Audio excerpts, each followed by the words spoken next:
Put up your weapon in sheath. We two shall mingle and make love upon our bed, so mutual trust may come of play and love. Your That's line. fucking crazy. That's fucking nuts. I'm sorry, Go that on, really Jack, read your line. that took a turn, man. I didn't think you were gonna be whispering sweet nothings to me today, Connor. I'm sorry. I gotta fucking adjust.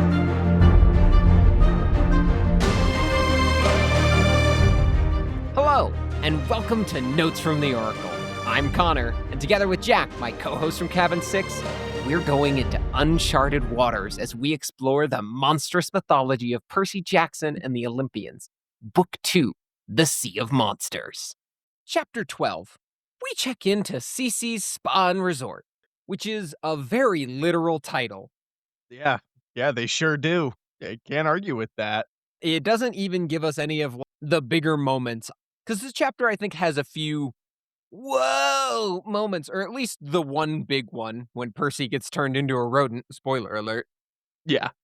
But to name the whole chapter just "We checked in," that's like saying, oh, yeah, I didn't go on vacation. I checked in at the hotel. Mhm.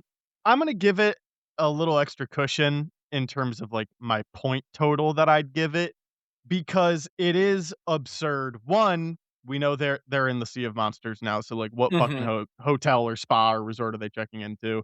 But 2, that is the next thing we see after Percy being like, "God, I wish I could kill myself in the water."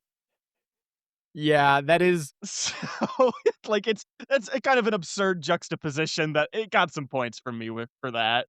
that is entirely fair. I hadn't considered, because we read these chapter by chapter Yeah. with a week in between recordings. When I was reading this chapter, it had been a week between Tyson was gone forever, and I was wishing I were able to drown, and we check into CC's Resort and Spa. I was like, "Oh, that's neat." Right. Yeah, that is the way that it's supposed to flow. Yeah, I no, feel that's like it valid. it makes it actually a pretty decent title with, like, the context of what came before it. Mhm. You make a very good point. It's got some good comedic juxtaposition, but Yeah, yeah. it does also give us a named character, which isn't super frequent for titles. So, if you are someone who has spent a lot of time with Greek mythology before your very first read through of this book, and you could start to put together Cece. Why does that sound like kind of Greek adjacent? Cece, Circe. You might get there. You know what I Mhm. mean? It's in the So realm it's of like, possibility. yeah, I'm there. But Mhm. the chapter opens up. They are still in the rowboat that they co-opted from the ironclad that exploded in just I mean, I don't know if you would say exploded or was just devoured by monsters. And Annabeth has stitched together a makeshift sail of gray uniform fabric, which cements Athena Children's innate ability to work with cloth and weave, like their mother, Oh, shit, I didn't clock that. I was just like, "Wow, she's resourceful." which is also true. That's another, I would Uh-huh. say, very clear trait of an Athena camper. But I specifically took this as she's weaving. Mm. That's funny, this is the weaving chapter. It is very specifically. Mhm. Good call out. Good call out, Connor. It's interesting. Even in these first few lines, we see that once again, or I guess we are reminded that Annabeth is a goddamn survivor. Yes. Dude. Because Percy, the last thing that Percy remembered was sinking into a burning sea. So he Mhm. wasn't on the boat. That Nope. meant that he washed up or Annabeth jumped in and fucking dragged him onto the boat. And she has jerry-rigged a makeshift sailboat out of this fucking salvage. God, I love Annabeth so much. She's Yeah, so man. fucking cool. Bear She's Grylls so eat your heart out. yes, dude, she's so resilient, which is scary. Absolutely. She's so adaptable. In any situation, she's just like, I'm gonna make it out. I'm gonna make it out of this." And honestly, because you've reminded me where the last chapter had ended, which is important context, I do think that this is even more so impressive when you consider that Percy, who's normally a pretty strong-willed guy, was like, "I give up. We lost." And Yeah. Annabeth is like, "Not fucking today. We are getting our asses in gear. We still have Grover to save. We still have camp to save. And Luke is still out there trying to raise Kronos. We Mhm. can't quit." Yeah, she's got Yeah, a man. pocket full of lint, a bunch of burned clothes, and a heart full of hate and determination. Nothing's gonna stop her. Yeah. Way to go, Annabeth. I But know. despite all of that, actually, continuing the way to go Annabeth train, because Percy tries to sit up, he's feeling woozy. Annabeth, she's immediately like, "You need to rest." And Percy, one track mind, "Tyson? Dot dot dot question mark." And she says, "Percy, I'm really sorry." And there's a little bit between this, but Mhm. one, we get hopeful Annabeth as she says he may have survived. I mean, fire can't kill him. And later on, and we'll go back and cover what's between this, the way Percy will eventually say, "Yeah, you can never trust a Cyclops." And she stares out across the water and says, "I'm sorry, Percy. I was wrong. And I wish I could tell him that. Not I can tell you that now. I wish I could tell and apologize to Tyson." What character growth. That is like, for a 13-year-old especially, that's huge. That is such a deep and hard thing to admit when you're wrong and when you recognize that you're being wrong has hurt others.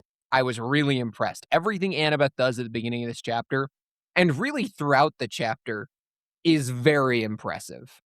Mhm. I agree. This is not only the weaving chapter, this is also the Annabeth chapter, although I suppose Yes, that it goes hand in is. hand. You did skip over some stuff, so I'm Yep. gonna go back to it. I flipped back a I page think so that I could go back over it too. Yep. I think you did a good job with contextualizing what mindset Annabeth is going into in this, which is humility, right? She has Mhm. been exceedingly humbled and proven wrong time and time again, especially when it comes to Tyson. Yeah. But what Percy is feeling right now is hopeless. Truly, he is hopeless right now. He's like, Tyson is strong and he's immune to fire, but the explosion I saw ripped through solid iron. There's no way. He was down in the boiler room. Yeah. There's no way he made it out. And so Percy says he's dead. He had given his life for us. And he is starting to feel immense guilt, Yeah. immense guilt and shame for how he treated Tyson. He's thinking about all the times that he'd felt embarrassed by him or had outright denied that the two of them were related. Mhm. So he's grieving right now. He is grieving and mourning the loss of somebody who he is now comfortable enough to admit was his brother. Yeah. And that's heartbreaking. It's Yes. really fucking sad, and it'll come up a couple other times in this chapter, and I feel like it gets lost every now and again because of the kooky stuff that happens, Mhm. but the this is perhaps the most broken and somber we've seen Percy Up to this point outside of across when both his novels. I mean, yeah, outside of when he thought his mom was dead. Like, it's that level. I disagree, and I'm gonna give you one reason why. And that is because when his mom, he thought she was properly dead, Sally Jackson is gone. Even then, he said, "No, I'm gonna go to the underworld." He was still able to hold hope. He's been to the underworld now. He knows that going and bringing back someone from the dead is not an option. So now he doesn't even have the whimsical hope of, "But there are heroes who can do this." He is fully just accepted, "Nope, it's over, and now I have to make peace with it, and I'm struggling." Yeah, I wouldn't even say there's whimsical hope. I would say that he's outgrown the denial of it. Mhm. I'm inclined to agree that this might be hitting harder, but I will say one of the toughest lines in the entire series so far is where he was looking at the beauty, awe, and splendor that was Half-Blood Hill and saying, "It doesn't matter. My mom is gone. Everything should be cold and gray and dark and bad because she's Yeah. not here." And I think we reach that Mhm. throughout the course of this chapter, but I don't think one beats the other. That's fair. I'll 100% give you that. I think they're different emotions too. I think then he Yes, was feeling some level of anger, whereas this reads more as you put it, hopelessness, it's proper despondency. depression. Yeah, As we mentioned, as Percy is wallowing in this, Annabeth is she's showing that she is doing everything she can. right. Percy goes over the things that Annabeth had salvaged. Hermes' thermos, a Ziploc bag full of ambrosia, good thing to have, a couple sailor's shirts, presumably left over from sewing the sail, a bottle of Dr. Pepper, which is good, refreshment, and of course, Hermes' bottle of multivitamins. And Riptide has, as always, reappeared in Percy's pocket, which Mhm. I did point out this feels like it's one of the first proper uses of Riptide in a while. At least since maybe since the St. Louis Arch? Of it appearing in his pocket? Not of it just appearing in his pocket, but of it, appearing in his pocket in a very important way where he's, like, properly lost it. We know that after Scylla yoinked him and he stabbed Scylla, that it Mhm. went flying off and he lost it properly in the ocean in the Sea of Monsters. So this is just one of the times where it's like, it's not just coming back from, "Oh, I left it in my locker." It's Right. coming back from, like, that should be gone. Yeah. Gone, gone. It's a very clutch power to have. It's Mhm. easily forgotten, but, like, man, when it counts. It counts. Yeah. I really like the books have done this before, and I really like when Rick strips the heroes of their advantages that they've been given. We're kinda Mhm. back to square one now. I said that Annabeth had dealt with being humbled, and this is the group being humbled. Whatever kinda leg up they thought they had, whatever momentum they were working with, it's been decimated. So now we've got a little rinky dink makeshift sailboat, fucking fistful of ambrosia, bottle of Dr. Pepper, a couple of shirts that they're not gonna wear, a fucking empty thermos, and some multivitamins that they don't know what they do. Truly the bare Make it essentials. work. Yeah, yep, make it work. And they will, but getting to that point, I think one of the interesting things that this chapter does on top of that is and obviously there's a whole conversation that gets to Annabeth starting to reveal parts of the prophecy, but recognizing that one of their advantages is going to have to be information. If we are lacking in things, we are going to need to think harder and be smarter. They're gonna throw that advice immediately out the window when they get to a fun place and go, "Oh, hungry." Yeah, but that happens every time they get to a fun place and they're hungry. I did point that out. We're skipping way around the chapter, We but I sure did are. find it so funny that it was like every single time these kids roll up and they're like, "We knew it was a trap, but we were so hungry." And Yeah. I Well, can't fault them for that. I know. We will talk about that once we get there. This is a big Yes, chapter, and there's a lot that happens there before is a then. lot. A lot that happens that is honestly really fucking good. I really like this Percy Annabeth discussion. And Mhm, it's one of those sections where I feel like we've said before, it's very clearly downtime and breathing room, but I mhm. feel like this is used quite well Yeah, because it fleshes out more of the character dynamics, the interpersonal relationships, but it also does build upon some of the stakes in a few different mhm, ways. So they're sailing, they have nothing else to do for several hours, and they're in the Sea of Monsters now. There is no question about it. They made it through the threshold. They are in it now, and they can tell because the water is, like, magical. It's glittering a more vibrant green, almost, Percy says, like, hydra acid.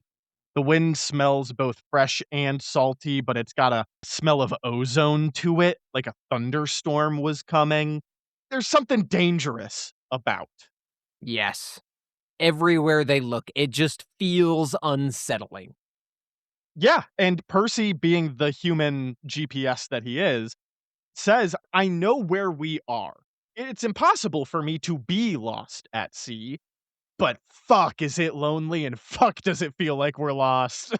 Yeah, that no level of GPS coordinate can make me feel like we know what we're doing or we're on the right course, despite knowing that we are on some level of course. Mhm. And as he looks around into this empty nothingness, they start talking about Percy's latest dream of Grover, which had happened the previous night, still on board the Ironclad. And Annabeth is able to estimate that that means they have less than 24 hours now to find Grover. That is, of course, assuming Polyphemus doesn't change his mind and decide to try and marry Grover earlier. Mhm. Percy, at the idea of what if Polyphemus just does it earlier anyways, he just very bitterly says, "Yeah, yeah, you can never trust a Cyclops," which, of course, Annabeth has been saying multiple times throughout the book. Mhm.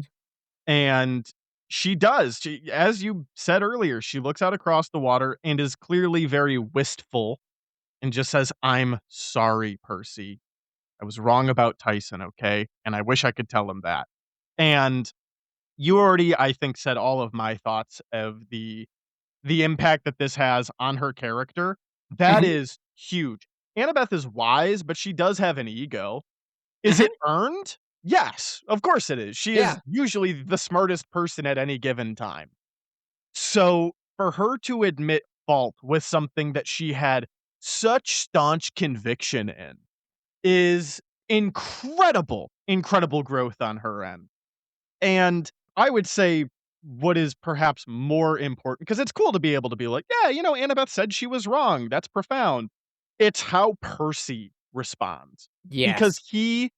he wants to lash out, and he wants to be mad at her, and he wants to unpack all of his frustration and fury at her, the person who has shown a lot of antipathy towards Tyson. Now, Mhm. has that softened a lot as they've traveled together? Absolutely. But she's still been unnerved by him and treated him like something lesser. Yeah, like a monster. Like a monster! Yes. Percy recognizes this and says, "I tried to stay mad at her, but it's not easy. We'd been through a lot together. She'd saved my life so many times." And Percy says a very Percy line, Mhm. but it's also Percy at his most wise, which Yeah. I love when that happens. He just says one line, "It was stupid of me to resent her." Yeah. I called out that same line. I thought it was notable for a couple of reasons. One, that is Percy doing critical thinking and being open and earnest. This is my good friend who has nothing but love for me and wants to work together to solve problems. It was stupid of me to resent her. But it's also coming back to assessing their situation right now. It is not strategically valuable to resent her. This is someone who is on my side while we are in peril. We need to work together, and Annabeth is someone who is smart, hopeful, and compassionate in this moment, who is trying to work with me to solve problems. You're 100% right. I love the dynamic of these 2, and I know Mhm. we've said that before, and I know we're gonna continue to say that, but the relationship building that has happened throughout the last book and now this book, and will continue happening throughout this chapter, is Mhm. just it's so fucking masterclass. It's phenomenal, and again, there's all this stuff happening, and I just want to mention that it still feels very platonic. Mhm. It feels 100%. very innocent. And that again, and I know we've said this before, but I feel like it is consistently lost on people trying to adapt this or people who have read all the books and forget. This buildup is what makes their relationship so fucking good in the end. Yeah. 100%. I agree with everything you said. This is what makes them such a standout dynamic duo of characters beyond, as you put it, anything that they go on to be as a relationship. And I do think that that is a really compelling relationship, especially in the later novels when it really drives their motivations. But here, it is just two people who work really well together, who still have to overcome challenges with one another and working with one another. And honestly, the whole next page, when they do go on to start talking about the prophecy, Mhm. I really didn't have a lot of notes. I just thought it was a lot of important info, and it was really well done and interesting. I've got a lot of highlighting because there Yes. were just so many things I liked about it. The way they level with one another. Percy finally looks at Annabeth and says, Annabeth, what's Chiron's prophecy? Percy, I shouldn't. I know Chiron promised the gods he wouldn't tell me, but you didn't promise, did you? Knowledge isn't always good for you. Your mom is the wisdom goddess. I know, but every time heroes, and they just, the back and forth, I could just read the whole thing. It's Mhm. so good as they reason through it. It's really compelling.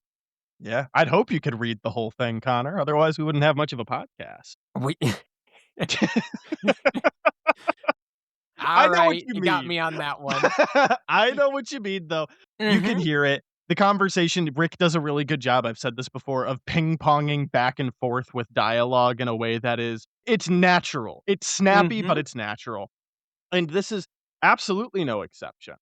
And I think this chapter, not only is it the weaving chapter, not only is it the Annabeth chapter, not as only is it the depression, sad Percy chapter, this is also the chapter where one of the themes is that knowledge is not always power when knowledge is not gained for the right reasons. Hmm. And so you mentioned earlier that Annabeth, her mindset is very fixed on we now have less resources, which means we have less margin for error, which means we need to be smarter and we have to keep working up our information capital, we'll say. The amount of stuff that we're working with in our mind that we can use as leverage. She is outright saying, "Hey dude, sometimes knowledge isn't power, sometimes it's a fucking curse Yeah. or chains on you." And sometimes not all knowledge is something that you need or want, and we'll get into that later as well with Circe as she talks about how they're hunters of knowledge and truth and all that stuff. It's a very Hmm. interesting dynamic, and I think fleshes out something that has been seen kind of passively, and you could dig into it with Annabeth when it comes to the realm of Athena and what wisdom truly is. Hmm. It's not just, Wisdom. "I have fun facts. I have fun Yeah, facts and I know a exactly. lot of stuff, and I need to learn everything and anything and blah, blah, blah, blah, blah." It's not greedy. Wisdom It's and knowledge have overlap, but they are distinct. yes, thank you, Connor. That's a perfect way to put it. Yeah, it's just and that is exactly what it is, as she is now going to start revealing more of the details here, and I think it works well, especially that Annabeth doesn't have all of the information herself, kind of further Mhm. emphasizing this point. But I know the prophecy, you know the prophecy, you at home probably know the prophecy, but we're just gonna recap what Annabeth knows and shares with Percy. And that is that it is about a half-blood child of the big three, and that is the real reason that Zeus, Poseidon, and Hades swore to never have more kids after World War II. Because the next child of the big three who reaches 16 will decide the fate of Olympus and make a decision that either saves the age of the gods or destroys it. And this is when, props to Percy, he puts it together, he Uh-huh. lets it sink in, and he says, oh, that's why Kronos didn't kill me last summer. She nods. You could be very useful to him. If he can get you on his side, the gods will be in serious trouble. Because now Percy's putting it together. He has been led into traps and basically has been raised like a pig for slaughter by the big bad evil guy in the hopes that when he turns 16, he will choose to destroy the gods and Mhm. fulfill Kronos' deepest desire. Yeah, dude. It's pretty fucked up. Yeah, It's it's pretty got fucked some up. weight to it. And I like that Annabeth and she's sometimes she spoon feeds Percy, almost like he's a little kid that can't handle the truth, when in actuality, Percy's like, "Give it to me straight. 10 out of 10 times, I want to be told the worst possible information as blunt as possible. No Mhm, flowery language, no preamble, just fucking say it." And so I like that she has enough respect for him at this point to just be like, "Yep, Kronos wants you, and the gods maybe don't or maybe do. They're still making up their minds. They're watching you because they wanna see what you're gonna be. And the fact of the matter is, Percy, as weird as it might sound, this prophecy might not be about you. Mhm. We thought it was about Dahlia. That's why everybody was fucking, like, biting their fucking fingernails off waiting for her to get to Camp Half-Blood, but she went out fighting and became a fucking tree, and all of us were left confused as to what the fuck that meant, because the Mhm. one child of the big 3 in the last 70 years is a fucking tree! Yeah, man. So, like, Percy, don't think just because you're here, you're a shoo-in for the prophecy. For You could all be a you know, tree! you could be a tree or a dolphin by then. Yeah! Odds Eh, aren't great for you. or dead, you know? Yep. Take your fucking pick. Take your pick, man. And Half-bloods do not live safe lives. This is not going to go well for you pretty much even if you do live. yeah, it's a great, like, two-page nonstop back and forth where I feel like, 1, we see the characters respect each other and Mhm. each other's intelligence, which is nice. But 2, and this is the most important thing, I feel like Rick, as the author, is respecting the audience here. Yes. 100%. He is giving you a lot of information. He is not spoon feeding it. As we said, Annabeth is not spoon feeding Percy information in this particular passage. He's, hey, here's bluntly, here's what this means. Here's what you can have about the prophecy right now. And now you have to grapple with that for the rest of this novel, what it means for Percy and going forward. And I like that he doesn't even beat around the bush with Percy acknowledging, wouldn't it be safer to kill me? Why don't the gods just decide I should be dead now? And having to grapple with Annabeth saying, there's a reason that some of the gods don't like you, and probably some of the gods would like to kill you. Have fun sleeping at night knowing that detail. Mhm. But also balancing that out with other gods are probably trying to just get a beat on you, decide what you mean, while even some probably think that you are a weapon for their survival. Either way, they're either afraid of you, waiting to make a choice, or probably viewing you as a tool, which is really laying on the themes of the novel, I would say, right? And how these Yeah. gods look at their children. Are they people? Are they independent actors? Or are they heroes, which are tools in the gods and monsters ecosystem? Yeah. They're a tool named Half-Blood, and they are used indiscriminately. Hmm. It's really good, but it's really good in a very different way than some of the more action-packed, dramatic moments. This is a quiet moment, and it Oh, yeah. makes you kinda sit with what it leaves you with, and even I feel like the way this moment ends as a seagull lands on their makeshift mast and drops a few leaves into Annabeth's lap, allowing her to realize there's land nearby. Sure, that's a good thing and she gets excited, but at least as a reader, that felt very like, "Oh, I suppose, yeah, we should move on now." But that's not a big moving moment to move off of this. You as the reader are left with, "Yeah, the seagull's an interesting. I'm still thinking about what that means and having to sit and grapple with it." It Mhm. really does well to strike that chord, I think. No, I agree. I totally agree. I think this chapter does a lot the first part of this chapter does a lot for the character growth and interpersonal relationships and all that stuff. But this also is single-handedly one of the most important chapters, I'm gonna say, in this book, because it lays out the stakes of the entire series. Mhm. We get a lot of indispensable information about some pretty core things that are going to drive Percy and the rest of the world until the prophecy comes to completion, Yeah. which doesn't happen until the end of the series. Mhm. Yeah, Like, specifically. this is the fucking great prophecy. Any information we get on it is going to be the most important thing that's dropped in the chapter, and Absolutely. potentially the book. Mhm. And I think you're correct to identify that. Also, just gonna say, yeah, that with the seagull showing up, there was a part of me that wanted to be like, "Okay." Alright, really? The fucking seagull's the thing that breaks up the conversation? But it actually felt like a good transition. Was it Seagull Ex Machina? Perhaps. But but they are effectively just stranded out in the middle of the ocean.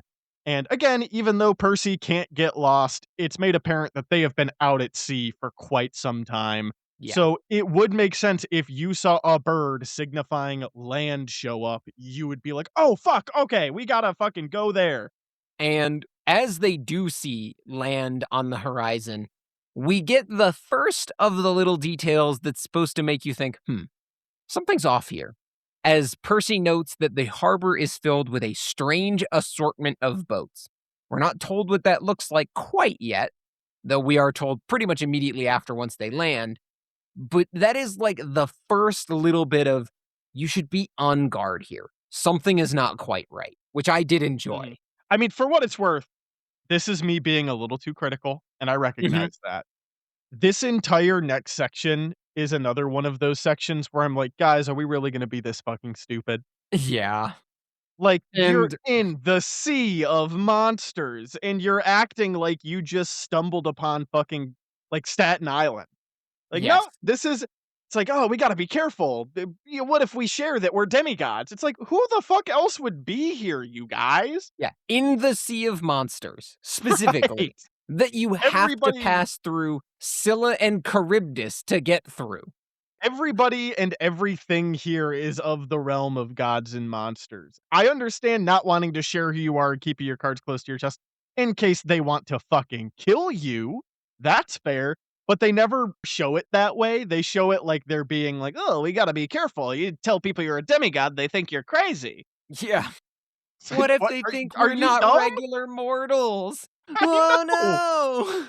Exactly. So everything they do here is not smart. Like, they make all the dumbest decisions with the excuse, and I'm gonna get ahead of this, excuse is there's magic, alright? Yep, There's magic and it's messing with their minds, but yep. still, come on. Anyways, I got that out of the way, I won't belabor that point anymore. They show up to this weird island with a bunch of weird boats. And we get a description of some of those boats. They really do range. It's a US Navy submarine, a bunch of pleasure yachts, dugout canoes, old three-masted sailing ships, and a helipad with a Channel 5 Fort Lauderdale helicopter on it.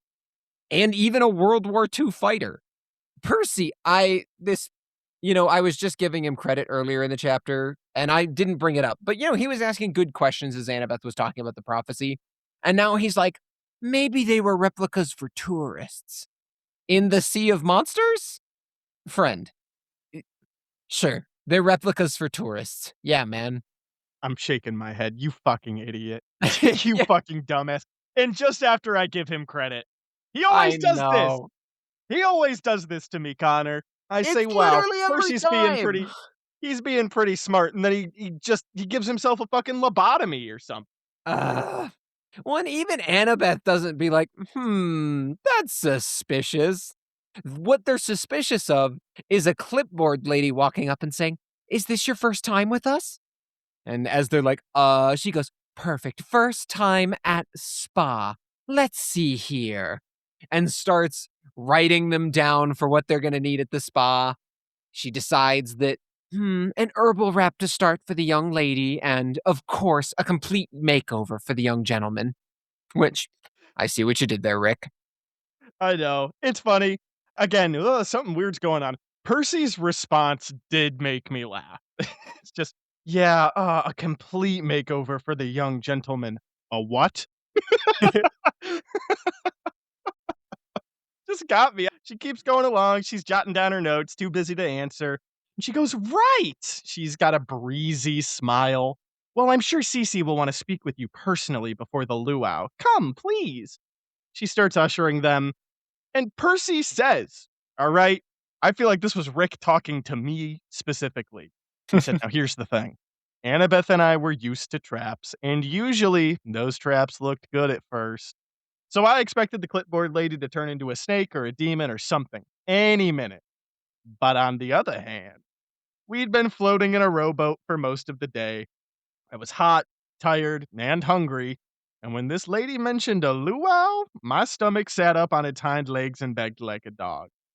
So they got him again. Unfortunately, being a demigod means that you starve yourself quite a lot. And when people have good food, you are bound to imbibe and partake.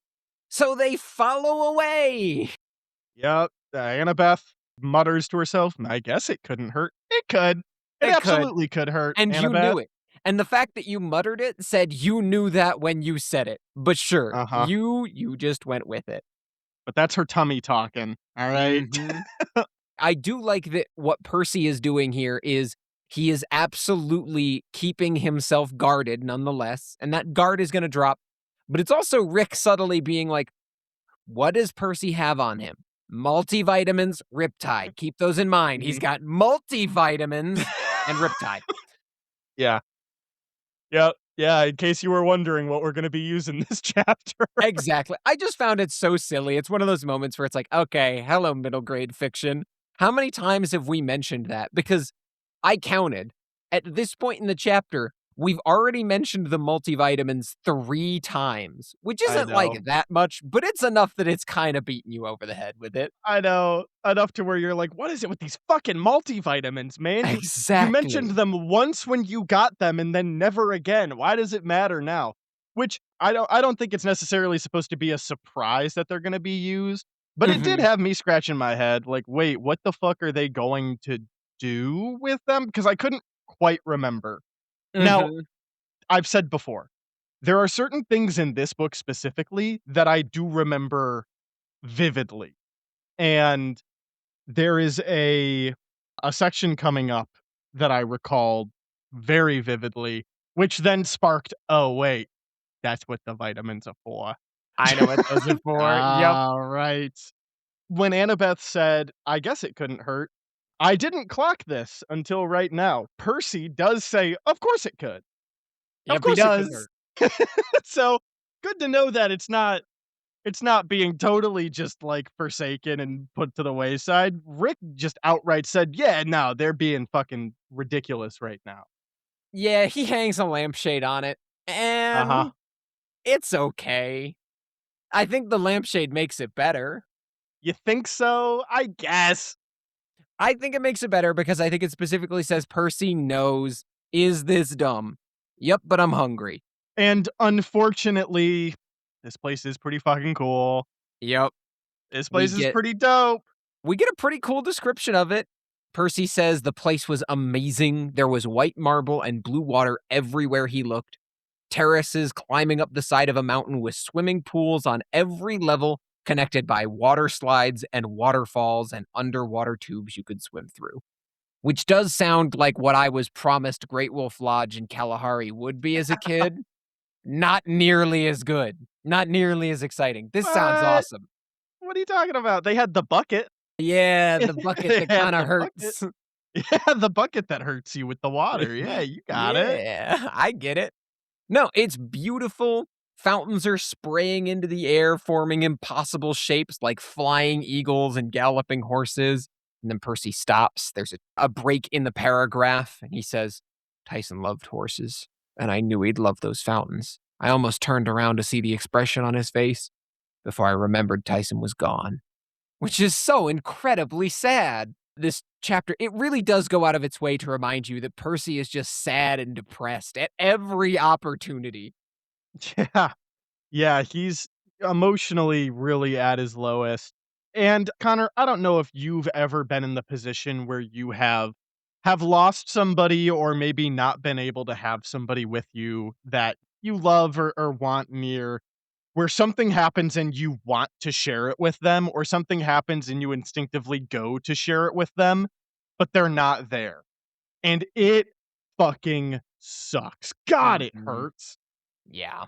It's the type of loneliness that can only come about when at one point you weren't alone. Yes. Mhm. It follows too into Annabeth recognizing that Percy isn't feeling 100%. She says, "Are you okay? You look pale." And Percy does that thing of, "Yeah, I'm okay." And he admits, "I lied. Mhm, Let's just keep walking." mhm. And that moment of he knows that he's hurting and he wants to be vulnerable, but it's just not worth it in this moment, or he doesn't think that she will understand, or whatever it is. It's so sad. And that was the part that I think really drove it home for me as like the part that felt uber recognizable as this moment of like, it's almost not even worth saying anything because Mhm. the moment is gone and the person that I do want to share this with, I can't. So it's not worth bringing up. I know. Oh god. And it's yeah, you're right. The person I'd want to share that sorrow with is the one that's fucking gone. Mhm. Like, Which just makes it god, all the worse. it's twisting the knife, and it gets lost in the fold a bit this chapter, and I'm sure as a kid, I just didn't fucking care. Uh, I was like, "Whoa, the fountains are cool. Wow, the magic is so neat." But that really did stick with me throughout this entire chapter, and Mhm. it brought everything down to a much more real dimension, which is so goofy considering what happens. Yeah, all the shit that goes down from here on out. Yes. Yeah.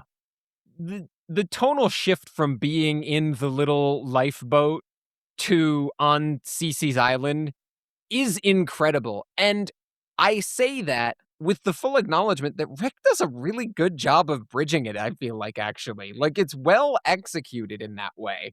Mhm. This is another one of those chapters that almost like Auntie M's from last book, it feels like it could just be a short story. Mhm. 100%. I think the one thing that it would kind of need to make it complete like, as a short story would be some level of the last paragraph from the previous chapter where Percy's like, "I wanna die, Tyson's gone," to really wrap it in and give you the exposition for where all of this comes from. Mhm. It's really good, but as they continue walking through this resort, they start to notice there are only young women here. As far as Percy can see, only young women. And they're doing all the regular resort stuff. They're drinking smoothies, reading magazines, they've got stuff on their faces, they're getting manicures. And also, there's just animals that you wouldn't expect to be tamed, but are tamed. A sea turtle, a leopard are mentioned specifically. And that's another one of those like odd details that it's like, and you haven't put together this place is like really properly magic yet? Okay.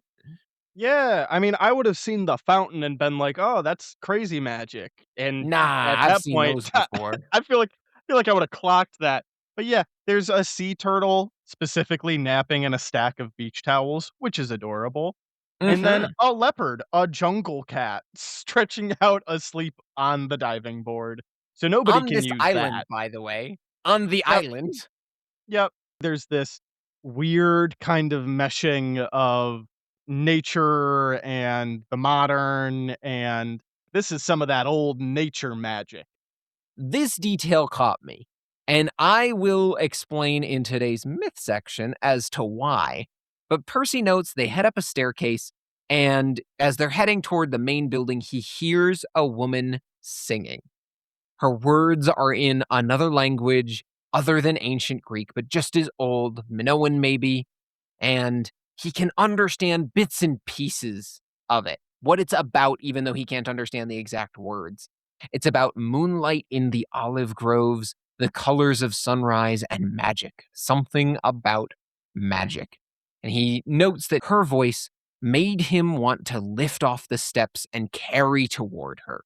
There's just this allure to it. Mhm. Surprisingly mythologically accurate, but like I said, we'll come back to that. Primeval. And that entire last section, somebody singing about the old ways and nature and the sunrise and moonlight on the glade. There is something that even in the world of ancient mythology is even potentially more ancient. It's the oldest of ancient. There's something wise and powerful and learned here. And also just so hot. Just Yeah. so hot as well. It's Mhm. alluring, it's attractive, and I like that Percy points this out. They're in this big room The front wall was all windows. The back wall is all mirrors. So he said the room seemed to go on forever, which is trippy. And there's a bunch of expensive looking white furniture. And then in one of the corners on a table, there's a large wire pet cage, which is really weird and out of place. But Percy said, I got no time for that because the woman who's singing, whoo boy, wow. She is a looker. She's mesmerizing. It literally just says dot dot dot and whoa. Which is like, of course that would be Percy's response. And Uh-huh. the cage specifically, I love that he clocks that as something that feels wrong because he just saw a leopard and a turtle just vibing outside. So, like, what animal would be in a cage? But as you said, no time for that. He's looking at this beautiful three-dimensional shimmering tapestry that this woman is weaving, and it's a waterfall scene. Percy says it looked so real he could see the water moving and clouds drifting across a fabric sky. And this is where we're reminded it's the weaving chapter, baby. Let's fucking Uh-huh. go. Annabeth looks, she catches her breath, she says, "It's beautiful."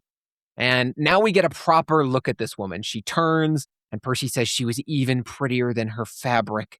Her long dark hair was braided with threads of gold. She had piercing green eyes and wore a silky black dress with shapes that seemed to move in the fabric. Animal shadows, black upon black, like deer running through a forest at night. He's so smitten. Oh, he He's gone. absolutely is. Which also, as a brief aside, I fucking love the description of her dress.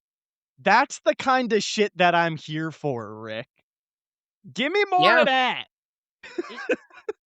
The juxtaposition of what this chapter gives you between the shenanigans and Mhm. this serene, visceral descriptions is like it's stunning. It takes you aback, but it doesn't pull you out of the narrative at any point. It just works really well. Yeah. It's pretty great stuff. And this woman, this beautiful, beautiful woman says, "Ah, you appreciate weaving, my dear." To which Annabeth says, "Oh, yes, ma'am. My mother is," and she stops herself. And this is where we get again, it's a fucking throwaway line, but it's dumb. It's a dumb throwaway line. She stopped herself. You couldn't just go around announcing that your mom was Athena, the goddess who invented the loom. And okay, that's fair no matter where you go. It's this next line. Most people would lock you in a rubber room. Bitch, that is not what we're worried about right now. This is not most people. This is not. This is Also, clearly a powerful witch of sorts, potentially even a goddess for all you know. correct, Jack. I'm glad you picked up on that. And to spoil, because I did not do a myth section on this, you also just shouldn't go around lying to people, so you should not go tell people that Athena was the goddess who invented the loom. She didn't say that her mom invented the loom. That's true. She restrained herself. Percy thought that. Percy thought. Oh, Percy thought that. God, Percy, Uh-huh. pay more attention in class, dude. Mhm. No. Yeah, see, what To she was gonna say is probably, my mother is goddess of crafts and loves weaving. There you go. That is what Annabeth would have said. Uh-huh. She would have been much more accurate. Yes, because we Exactly. have a very long myth section today, I will just put this one out here right now. Athena did not invent the loom. She is goddess of weaving and patron of weavers, but there is no origin myth of the loom where Athena invents it. So, womp womp. Moving on. Yep. So, Percy was wrong internally. Who would have thought? Woo! But the hostess smiles. She looks over and says, "You have good taste, my dear. I'm so glad you've come. My name is Cece."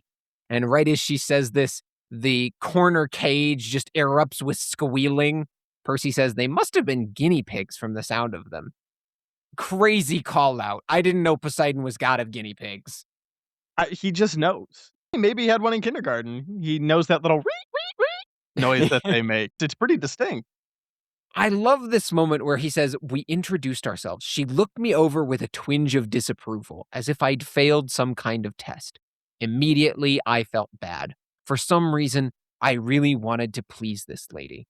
And I only like this because it sets up everything that's going to follow, and it just, at least to me, it continued to push this narrative of there is something magical happening here, and Percy's mind is being manipulated, whether he likes it or not, or knows it or Mhm. not, rather.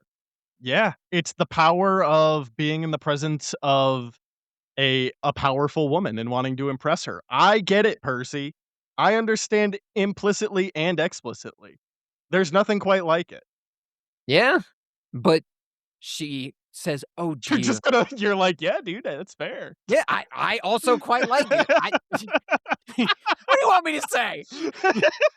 You could say, "I agree." I agree. Uh, but you're right, it is out of character specifically for Percy. Percy, the guy who's never given 2 shits about failing a test. Yeah.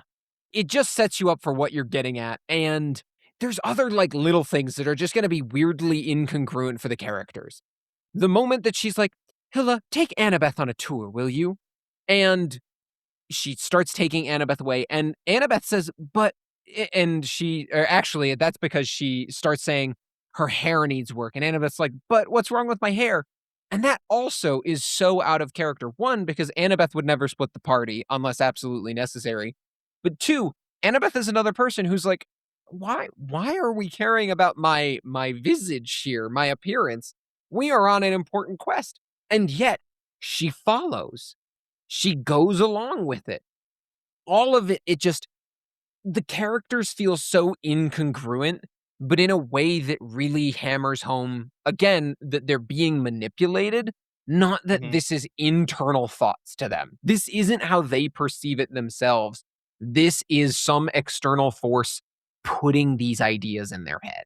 Yeah. Oh, they're being preyed upon actively, and Mhm. we get that from all the conviction that Annabeth and Percy have. You're right, it just fucking drains away.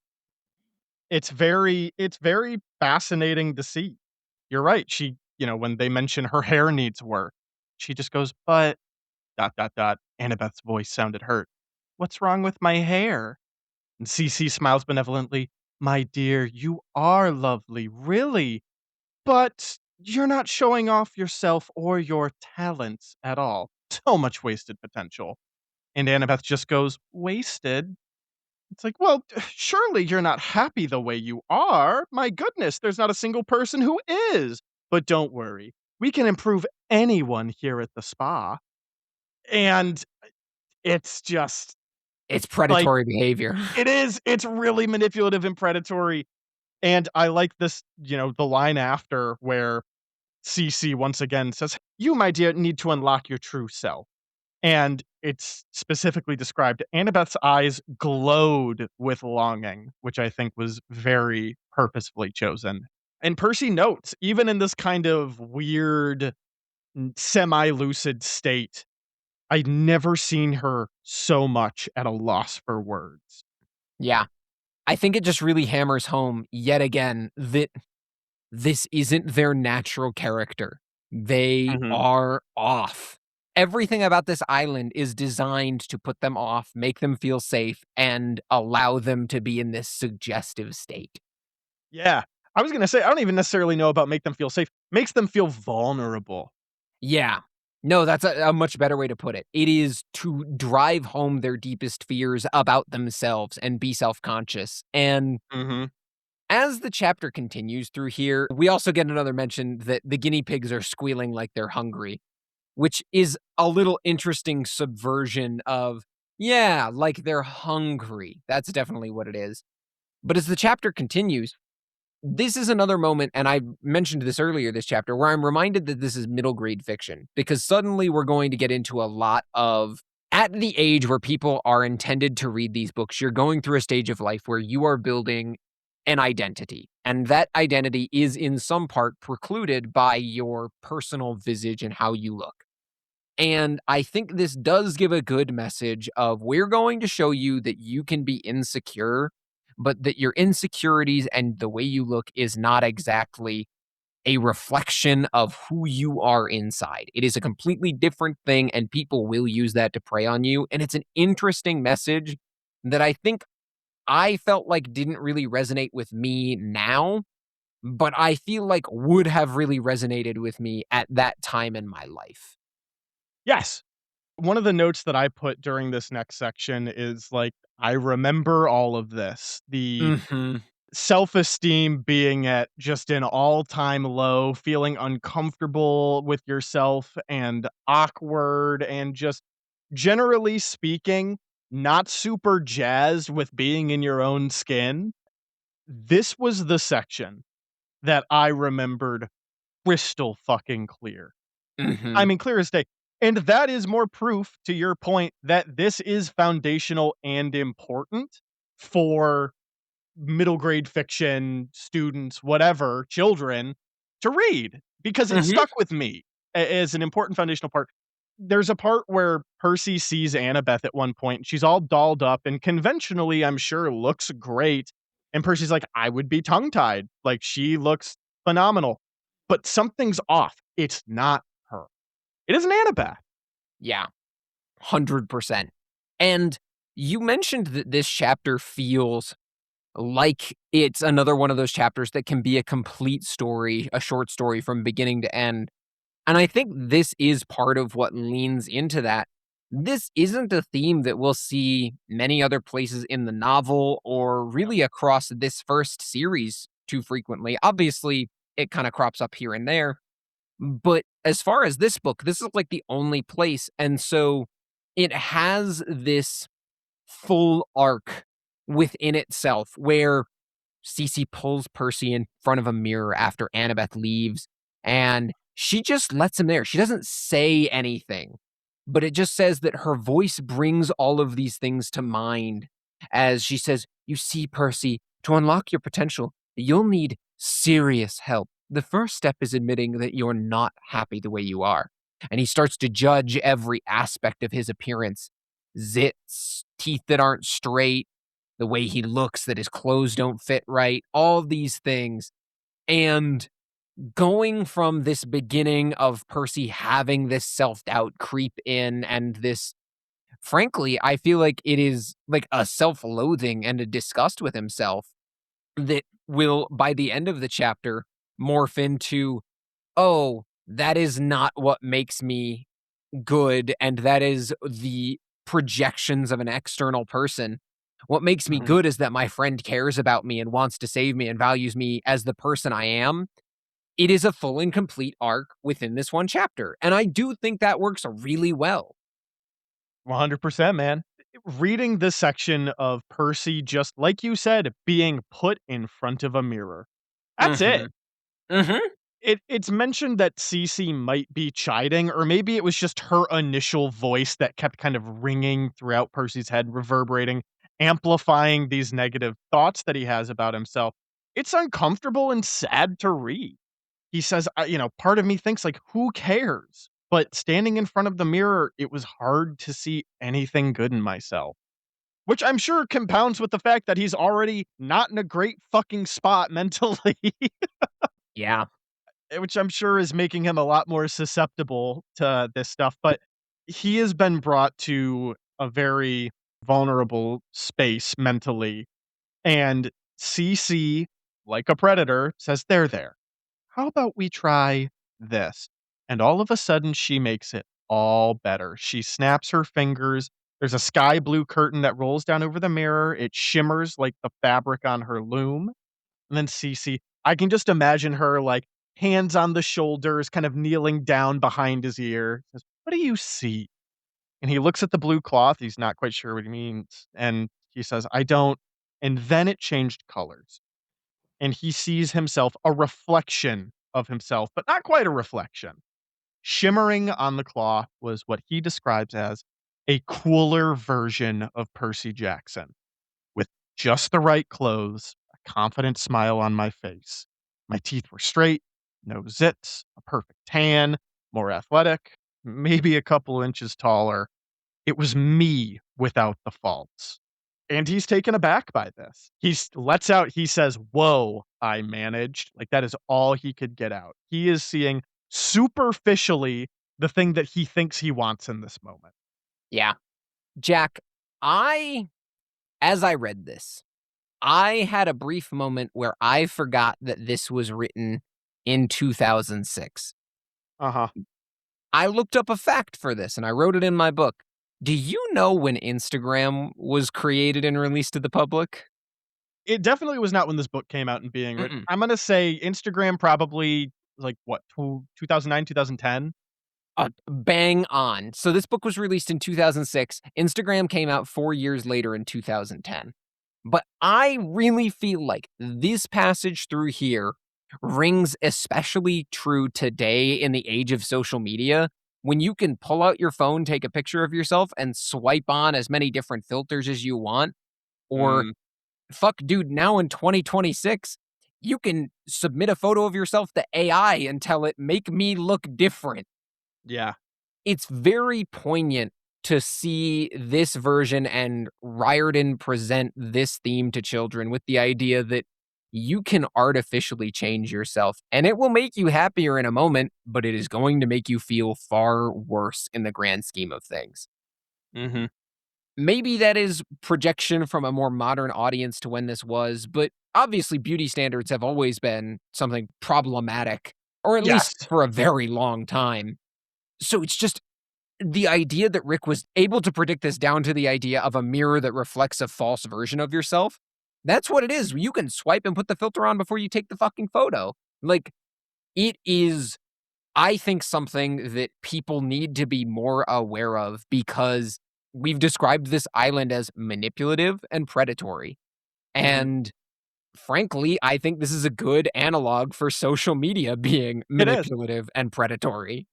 Yeah, I agree. I don't think you're being anachronistic with that. I think that's actually a facet of this book. Because 'cause you're right, beauty standards and them being unfair and people feeling unhappy with how they look physically because of standards that are put on them from society or other people or whatever. That's been around for a very, very, very long time. As long as humans have had a concept of aesthete and aesthetic, beauty standards and self-esteem when it comes to your physical appearance has been around. But this has aged exceedingly well for all the points that you said. Mhm. I am in full agreement with you, and yeah, this really is just another it is that damn phone. That's what this Mhm. chapter is, man, it's that damn phone. And I don't wanna make it all about that, but it's always interesting when something ages particularly well in a certain way that it's like, reading this from a modern context, I don't think I could have looked at it without seeing that, at least for me Mm. personally. Yeah, it's one of the few things where I'd be like, "You know what? You were a bit prescient with this, Rick." Mhm. Even if he I didn't was intend to be. I was pretty impressed with the prescientness, that's for sure. And she's like, "Well, I could give you a full makeover." And Percy's like, "What's the catch? I have to, like, eat a special diet?" And she's like, "Oh, it's quite easy. Plenty of fresh fruit, a mild exercise program, and of course, this." And now she's selling him something. Of course, Yeah. she's gonna give it to him for free because it's a cursed Mhm. potion. Yes. She steps over to her wet bar, fills a glass with water, and then the fact that it's a fucking drink mix packet, just this is one of those moments when the modern meets the mythic, and you Mhm. get a potion in a pouch. That's what this is. Yeah, Like, it is. It's awesome. It's great. it's fantastic. She puts it in, and Percy says the mixture began to glow. When it faded, the drink looked just like a strawberry milkshake. One of these substituted for a regular meal, Cece said. I guarantee you'll see results immediately. Which, all right, I see what you did there, Rick. Keep 'em Uh-huh. coming. Full Mhm. makeover, immediate results. Really laying the foreshadowing on thick. It's magic, it's magic, something bad's gonna happen. Watch out, Percy. Yep. Yeah, just in Oh, case you God. didn't pick up on it. And Percy, because he is the god of questions, Yes. he asks, "How is that possible?" Even though he's being manipulated and charmed right now, he's still got some good questions in his back pocket. "How is that possible?" And she laughs, "Ha ha ha. Why question it?" And and he's like, "Yeah, all right." Sure thing, pretty lady. Moving Yeah, on. exactly. She's like, "Don't you wanna be perfect right away?" And there are certain things where it's very clear Rick is I don't wanna say editorializing, but he's putting some stuff that I could tell really frustrated him into the Yeah. book.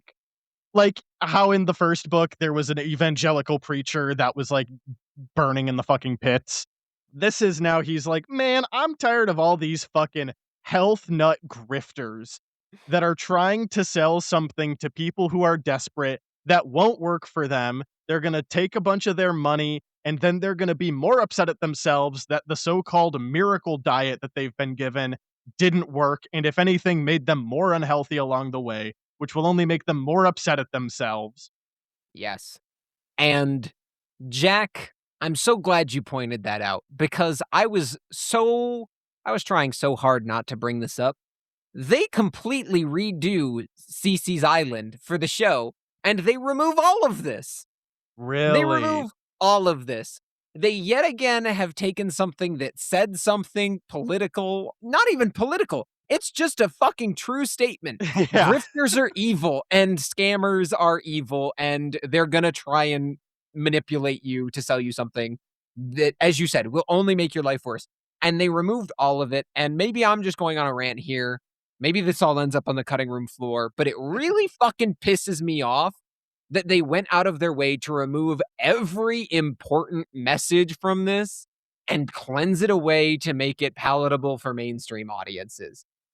Yeah, but Connor, the mouse doesn't wanna make any statement because that could lose customers. Yeah, man, all those fucking beauty gurus watching Percy Jackson on Disney Plus. Yeah, dude. Who do you think they're helping to fucking market? Ugh. "Hey, guys, get ready with me as we do our Percy Jackson makeover."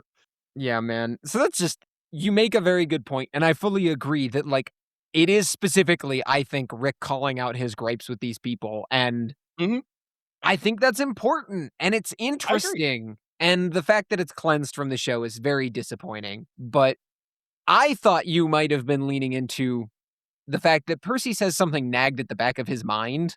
Because this was something that was frustrating me. Is like, Percy, how have you not put this together that you are in danger, that you are the only man here, the only male person, and that's not the tiniest bit concerning to you? And so he says, something nagged me at the back of my mind. Why are there no guys at this spa? Good Mhm. question, Percy. And she says, oh, but there are. You'll meet them quite soon. Just try the mixture. You'll see. Which is like, sure. Now we've written it off. Now we can say that we addressed it and we can move on. Yeah. Again, Percy's being charmed right now, so again, every stupid thing they do, I guess, kind of has that caveat. If we wanted to try and rationalize it a bit more, maybe it's because Percy grew up in a household with only a woman, so him not seeing other guys doesn't immediately stick out. That's not true though, because Gabe was around for most of his life. Was it most of his life? I thought it was only for, like, a year or so. No, it was most of his life, I assume. Really? Hold on. How long were Sally and Gabe? How long was Sally with Gabe? Perfect. It is not definitive. However, people online speculate it was around at least 2 years because Percy says they hadn't been to Montauk for 2 years in book 1. Mhm. But they all say he had to have been old enough to have at least a vague memory of a time before him. Yeah, Percy says when he was young, I nicknamed him Smelly Gabe. So there's no definitive answer because when he was 12, he said when he was young, but like what does a 12-year-old think is What is young? right. Either way, presumably it's at least a couple of years that Gabe was around. So maybe you're right. Mhm. Hey, man, like I said, I was reaching to rationalize, that's Yeah. all. Or Percy, maybe he's just a horn dog. He's like, "An island full of babes? Woo! I could get used to this." Honestly, that may be more accurate. Uh. Little 13-year-old Percy finally discovering. Oh god. We're gonna fucking rush past that. Yep. Well, hey, we could rush right past it to Percy drinking the strawberry milkshake. He says it tasted exactly like it looked. And then it was not good. He said it was pleasant at first, then painfully hot, searing as if the mixture were coming to a boil inside of me. He Yeah. doubles Well, over. you hold on. You missed Mhm. one of the most sinister fucking back and forths Oh, hit me. in truly, I feel like any of these books. Percy's looking at the tapestry, the reflection, and he's, like, looking at this fucking strawberry milkshake drink, and he's kinda hesitating, and Cece goes, "Now, Percy," she chided, "the hardest part of the makeover process is giving up control. You have to decide, do you wanna trust your judgment about what you should be, or my judgment?" And Percy says, "My throat felt dry. I heard myself say, 'Your judgment.'" Ugh! Yeah. Ah! I'm glad you pulled us back because I specifically wrote in my book, "Yikes." Yeah, Especially dude. because I think one of Percy's best qualities is his decisiveness. I think that's something we've been Yes! shown over and over again, is when he's under pressure, he's the one that our team turns to make snappy decisions in those moments, and so the fact that she convinces him that her judgment is better and his judgment is not to be trusted is truly disgusting. No, I'm really Yeah. glad you pulled us back for that. I realized we were 10 pages from the end of the chapter, Good and I lord. got a little panicky and was like, "We gotta move." No, well, hold on. No, we're not. Oh, shit, are we? Oh, fuck. Alright, we're gonna keep it pushing. We're gonna keep it pushing. Percy drinks the potion, and he's like, "It's a strawberry milkshake," and then it feels like fucking battery acid inside his stomach. Yes. And not only do we get some psychological horror with Cece digging her claws into his mind and getting rid of his autonomy and conviction, now we get straight up body horror. He Yes. doubles over, he drops the cup. He says, "What have you what's happening?" Cece says, "Oh, don't worry, Percy. The pain will pass. Look, as I promised, immediate results." And the next line is just, "Something was horribly wrong." The No curtain shit. dropped away. She gets cruel. She Yeah. drops the curtain away, and now in the mirror, he sees his hand shriveling, curling, growing long, delicate claws. Fur begins to sprout over his face, under his shirt, in every uncomfortable place you could imagine. His teeth began to feel too heavy in his mouth. His clothes were getting too big, or maybe Cece was getting too tall. No, he was shrinking. It's horrifying, and then it Yeah. all ends in one awful flash. I sank into a cavern of dark cloth. I tried to scream for help, but all that came out of my mouth was, "Reet, reet, reet." Yeah. Yep. It's pretty bad. It's Yep. pretty bad. She reaches The down, she picks him up, she holds him up to the mirror. She says, "See, Percy, you've unlocked your true self." Horrifying. This woman, Yeah, they truly make Circe evil. Fucking evil. yeah, yep, and he's terrified. Percy is properly terrified. He says he's Yeah. trying to scream in terror, but all he lets out is "Wee, wee, wee," which is funny. Yeah. Unfortunately, he is a cute little guinea pig, but still, that's hell. He's just been damned. Um, Yeah. and as he's screaming and freaking out, whatever charm was over him, clearly gone now. Yep. He says, "There was Cece, beautiful and smiling, holding a fluffy, buck-toothed creature with tiny claws and white and orange fur. When I twisted, so did the furry critter in the mirror." And now he realizes, he puts it together. He says, "I was dot dot dot. I was dot dot dot." And Cece says, "A guinea pig. Lovely, aren't you? Men are pigs, Percy Jackson." So true, Queen. Said, "I used to turn them into real pigs, but they were so smelly and large and difficult to keep. Not much more different than they were before, really." So true, Queen. "Guinea pigs are much more convenient. Now come and meet the other men." And Percy, he protests. He says, "Reet!" To no avail, though. And this is where, again, haha, funny. Percy's a guinea pig. He's trying to fight back. He's scratching her. And Cece just starts fucking squeezing him. Yeah. Squeezes him so tight, Percy fears he's going to black out. And then it gets worse. As she says, "None of that, little one, or I'll feed you to the owls." I'll fucking have my pets eat you alive. Yeah. Holy shit. Yeah, and then we get another, like, oddly insane implication, which is built upon later. She says, "Go into the cage like a good little pet. Tomorrow, if you behave, you'll be on your way. There is always a classroom in need of a new guinea pig." Horrifying. Which means that the fucking classroom guinea pigs are probably from fucking Circe. Yep. Genuinely horrifying. There's just a bunch of first graders somewhere out there petting a man who's like, "Please, please let Help me me! free." A fucking World War II veteran. Yeah. Oh my god. I don't know what Yeah. to say. It's horrifying. I know, and he's helpless. Percy is properly helpless right now. He said his Yep. mind was racing as fast as his tiny little heart.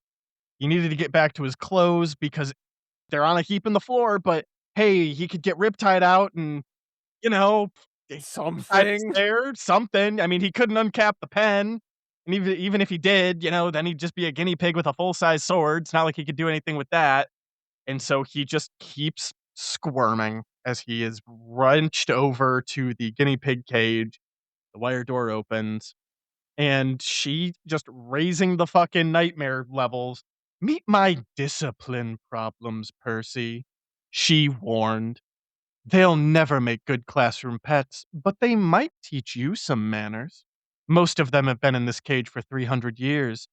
If you don't want to stay with them permanently, I'd suggest you." And then Annabeth calls out, "Miss Cece?" Brief Cece pause. curses. She's Yeah, damned them to eternal torment. They yes. don't even get the sweet release of death. That is horrifying. They're immortal guinea pigs, yeah. Yep, they've been tortured for 300 years. Anyhow, you can continue now. Annabeth walks in. Yep, she shows up. Cece curses in Greek and plops Percy into the cage and closes the door. And Percy, ever the fighter, is still squealing and clawing at the bars, but it's just no good. He watches Cece hurriedly kick the clothes under the loom just as Annabeth comes in. And this is where we get the reveal of Annabeth post makeover. And she got an Mhm. actual legitimate makeover. Yes. And she's about to carry this chapter with it too. Yeah. Just from here forward, Percy says she looked good, really good. I probably would have been tongue tied if I could have said anything except, but there was also something totally wrong about it. And this is the part you called out earlier. It just wasn't Annabeth. And I love that her first thing is she looks around the room because she probably knows she hasn't been gone that long. And she goes, "Where's Percy?"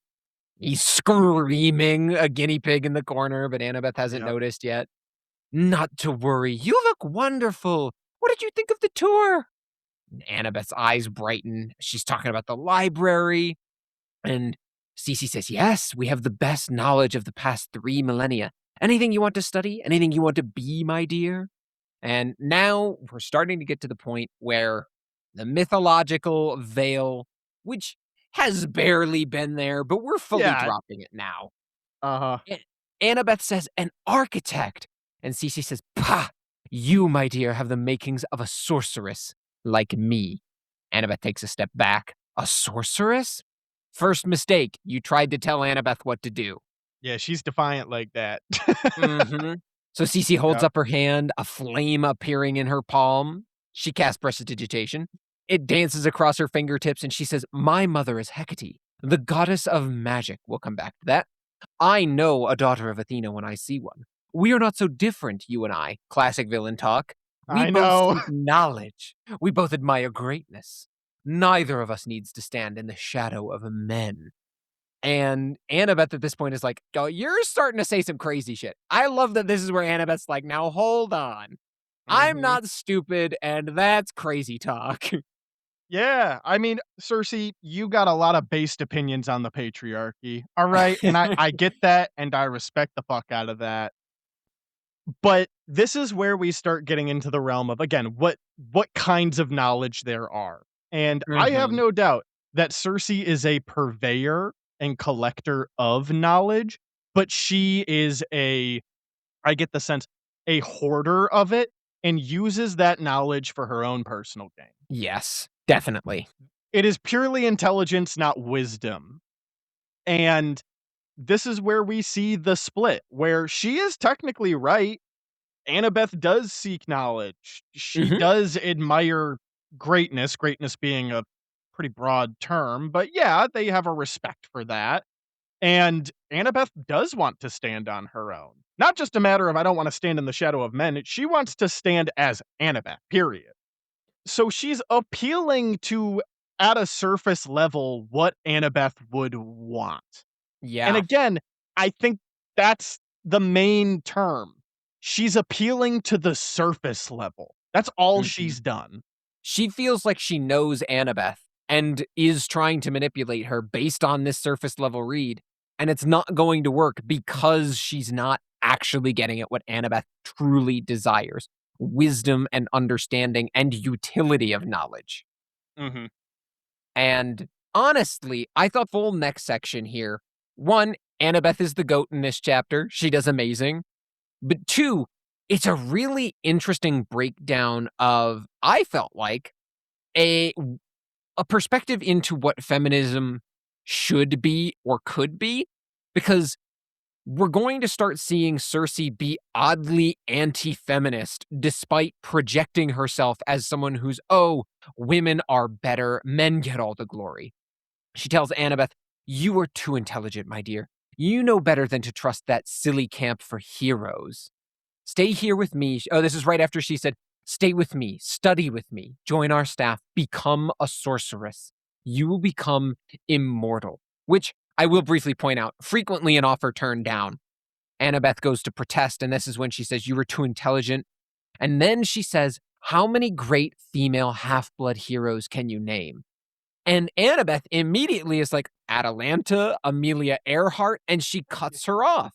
She's, "Bah, Mhm. men get all the glory." She's deliberately cutting out women who have been heroes. And she's kind of stating men are heroes. Women are not heroes. It's not their place. It's not fair, but it's life. So be a sorceress instead. The only way to power for women is sorcery. Medea, Calypso. Now there were powerful women, and me, of course, the greatest of all. And of course, Annabeth now puts it together.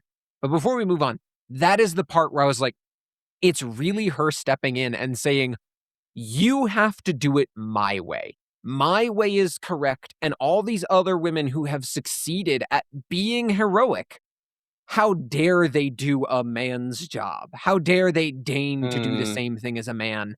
That's not good enough. Instead of saying they have every right to make that choice and pursue the path of the traditional half blood heroism or sorcery or being an architect, right? It's this idea of no, no, no, women do have a place and they can succeed in that place. It's almost like saying you could be a wonderful and talented housewife who runs your home, and your man will never be the wiser that you are the true ruler. But Annabeth is like, but what if I wanted to be the breadwinner? What if I wanted to do something else? The main point, because you're right, Circe is anti-woman under the guise of being, again, we'll say feminist, right? Wanting to give more power and leverage to the women that come to her island. But you're right, she does do that by tearing them down. And Mhm. instead of saying, we should be fighting for a world in which we are not necessarily the exception to the rule, but part of the rule. She says, what you want to do, the choices that you want to make are stupid, dumb, and bad, which is one of the most anti woman things you can do. Is be like, hey, that freedom that I'm saying you should have, don't use it actually. Don't use it. I still want to pigeonhole you. Yeah. That's all. I felt like that was particularly poignant, and I felt like it was well written for what it was doing without being problematic in any way. Yeah. It was an interesting dive into that world. That aside, what keeps this chapter going is I love you get the exact moment. Annabeth, you have the you dot dot dot Cece dot dot dot Circe and those pauses in there. I think that is Annabeth thinking. She's putting it together. She backs up for a moment, and Cece says, "You need not worry. I mean you no harm. And Annabeth says, "What have you done to Percy?" "Only helped him realize his true form." Annabeth sees the cage. Circe says, "Forget him."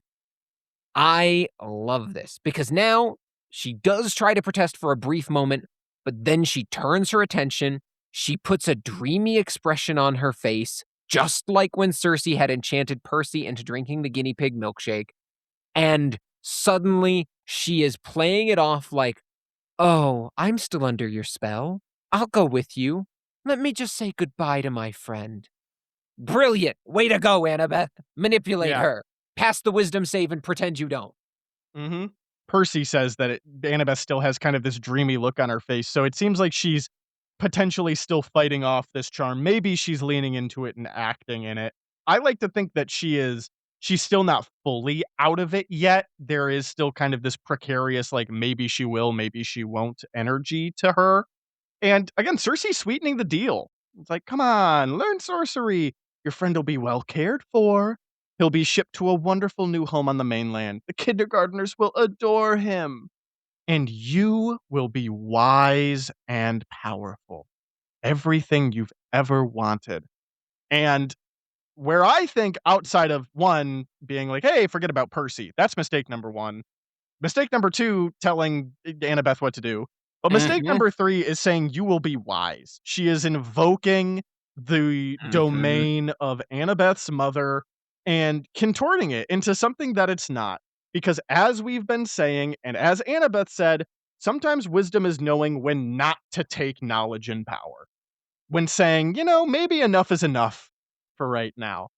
And hey, I feel as though there are a lot of people out in the real world right now that don't have that voice that say, "Hey, maybe enough is enough." And it's kind of ruining the planet. So Yeah, there is there is wisdom in understanding limits and moderation and the difference between having something for the sake of it and having something because you'll actually get some use out of it. And I like to think that Annabeth recognizes that. yeah. She's looking around and she's got this dreamy expression, and Percy is still pleading in his little guinea pig form and trying to explain that he drank a guinea pig potion milkshake, and it's just to no avail, to no avail. And Annabeth just says, "Let me think about it. Just give me a minute alone to say goodbye." And Cersei, credit to her, I guess, says, of course, 1 minute. Oh, and so you have absolute privacy." And she waves her hand, and a bunch of iron bars slam down over the windows, and then she sweeps out of the room, and the door is locked behind her. So, for what it's worth, she does give her privacy. She is trapped. She is a prisoner. She is having the decision made for her, but she is left to her own devices. And then we see in this moment, the dreamy look starts to melt off Annabeth's face. And then she rushes over to Percy's cage. She's like, "Okay, which one is ya?" And Percy's squealing, but all the other guinea pigs are squealing too, and she's looking desperate. And then she scans and she starts looking for Percy's clothes and spots his jeans sticking out from under the loom. Rushes Hooray! over. She rushes over, and Percy's like, "Oh, fuck yeah, he's gonna bring Riptide and gonna fucking kill Circe. It's gonna be awesome." But instead of grabbing the weapon, she grabs, oh, in case you forgot about them, Hermes multivitamins. Did you know that Percy What? had those on him? Yeah, do you know he had them in his pocket the whole time? I love Percy's response. "I wanted to scream at her that this wasn't the time for taking supplements. She had to draw the sword." And she struggles with the cap, which is funny. And she pops a lemon chewable, and the door fucking flies open. Circe is flanked by 2 of her business suited attendants. Circe says, "Well, how fast a minute passes. What is your answer, my dear?" And Annabeth draws her knife and says, "This." Cersei is surprised, and then the Mhm. surprise fades. Now she sneers. And this nice cooing mother knows best fucking veneer is properly gone now. She Yep. says, "Really, little girl? A knife against my magic? Is that wise?" And she And invokes the wisdom again. again, Again. once again, and Circe looks at the attendants who smile and they raise their hands and they start preparing to cast a spell. And Percy's like, "Run! Get the fuck out of there! What are you doing? Are you crazy? Are you out of your mind?" But again, all he's getting out is "Wee, wee, wee." The other guinea pigs are squealing in terror and scuttling around the cage. They're freaking the fuck out. They don't know what's going on. And Percy, he's helpless. There's nothing he can do. He is hopeless. And he just is like, I have to think of something. I couldn't stand to lose Annabeth the way I had lost Tyson. He can't lose anymore. He can't. He Yeah, wouldn't dude, recover he's from lost it. so much this chapter. He's had the Yeah. worst chapter. Well, and if he fails here, he's gonna lose Grover too. Like, he Yeah. will have lost fucking everything. And he's a Camp, fucking guinea the pig. world, and Yes. he's a guinea pig? Damn. But Circe is now cooing, what will Annabeth's makeover be? Something small and ill-tempered. Oh, I know, a shrew. And she shoots a blue fire coil from her finger, like serpents around Annabeth, and Percy falls to his little guinea pig knees, grips the fucking wood chips beneath him. He's like, "No, Annabeth!" But nothing happened. Annabeth was still Annabeth, only she was pissed. She's Yeah, mad. only much more mad. Only angrier, and she fucking leaps forward like a fucking jungle cat and puts the knife right against Cersei's neck. Closes the distance, like, in a fucking instance, too. Sometimes you forget, Annabeth is a killer.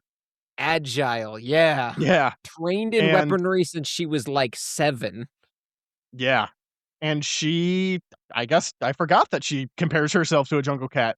Just, "How about turning me into a panther instead? One that has her claws at your throat." And Cersei yelps, "How? How? How did you do that?" That's And not allowed. Annabeth, in her offhand, holds up the bottle of vitamins and shakes it, shake it, shake, shake, for the sorceress to see.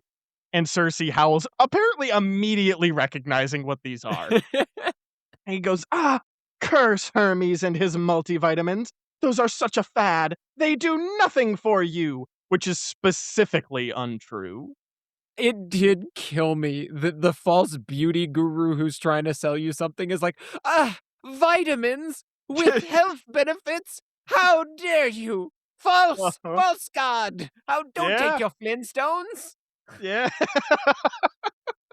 And Annabeth is like, "Dude, fucking turn Percy back. All right, I will spill your fucking esophagus out onto the floor in front of us with my knife. Fucking fix him." And Cersei's like, "I can't." And Annabeth is like, "I'm gonna fucking kill you. I will kill you." She says, "You asked for it." And the attendants start stepping forward. But Cersei says, "No, no, no, get back." And this is crazy. This is fucking insane because we learn what these multivitamins actually do. Mhm. She says, "Get back. She's immune to magic until those cursed vitamin wears off." Holy shit! Those are vitamins that make you immune to magic? All Immune to of it? magic. All of it.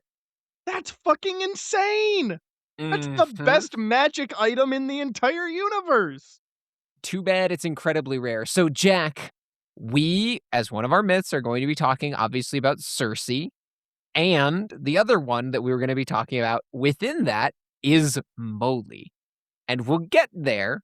But, Jack, the reason they don't have this all the time to make you feel better is it comes from a plant that can literally only be picked by gods. That's kinda fucking cool. Wait, it's So, called this is moly? Moly, Moly. So this is a moly vitamin? This is a Moly vitamin. God damn it, Rick, you've done it again.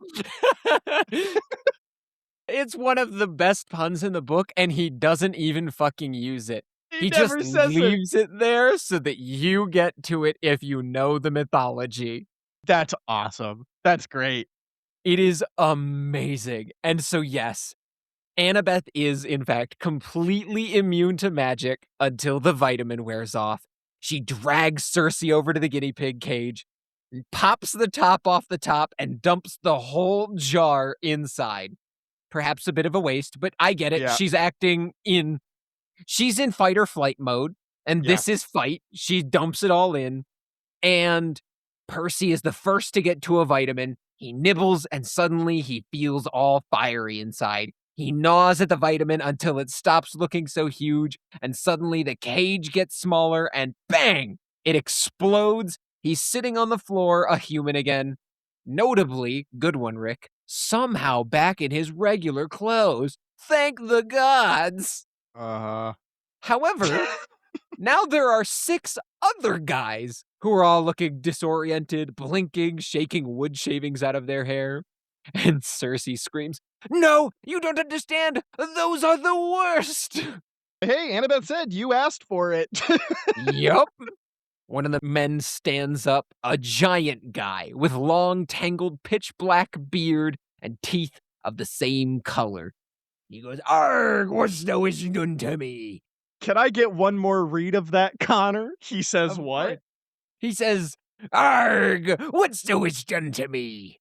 Yeah, okay. That was good. Thank you. I've been working on my pirate voice for a long Cersei time. I like Cersei. It's specifically Cersei moaned. Yeah. No. No. Oh, no. And Um, Annabeth, the history nerd, goes, uh, "I recognize you, Edward Teach." And then we get a very fun detail. Son of Ares? Of uh, course. Of course. Fantastic world building. yeah. Fantastic world building. Also, Annabeth, God, you fucking dweeb. Just call him Blackbeard. Yeah. Oh, Uh-huh. man. Because he responds, "Aye, lass, thou most call me Blackbeard. And there's the sorceress what captured us, lads. Run her through, and then I mean to find me a big bowl of celery. Arg!" Good lord. Jesus Christ. Yep. And Cersei screams. Yep. Cersei And now screams. we are so far from "I wanted to die, my I brother is know, I dead." know. This is what I meant when it's like all that beautiful stuff kind of gets lost. Like, because now we've got pirate shenanigans. It's Pirate Palooza in here. Are you kidding me? Yeah! I love pirate shit. Yeah, it's and they're all out and they're running after Cersei and the attendants. I just wanna Go point ahead. out, those are pirates that are immune to magic now, Yeah, not but they can't regular do anything. pirates. They're OP as fuck in an island of sorceresses where they can't attack them. Oh, they're gonna run rampant. That is a terrible idea. It's Those a men should bloodbath. not have been let loose. Yeah. It's gonna be a fucking bloodbath. It'll be really bad. Okay, I know that we're so close to the end of the chapter, but specifically, you are correct. We will learn later. Jack, I don't know if you remember the character Reyna from the Heroes of Olympus series. Yes, I do. She and her sister, we later learn, were on Circe's island, and they genuinely have to flee because that is exactly what happens. Blackbeard takes over the island in a Jesus. violent overthrow where many people are killed. Holy shit! Jesus So Christ! she and her sister flee the island because of Percy and Annabeth's actions, and that's why she will resent Percy deeply when she first meets him. That's fucking awesome. That's really cool. Yeah, really cool background detail and just Mhm. well done, Rick, using your world to your advantage. Yeah, absolutely. But we're so close to the end of the chapter. We're so close. So we're Yep. gonna keep muddling on. Annabeth sheathes her knife and glares at Percy. Percy's like, "I'm sorry. Thank you."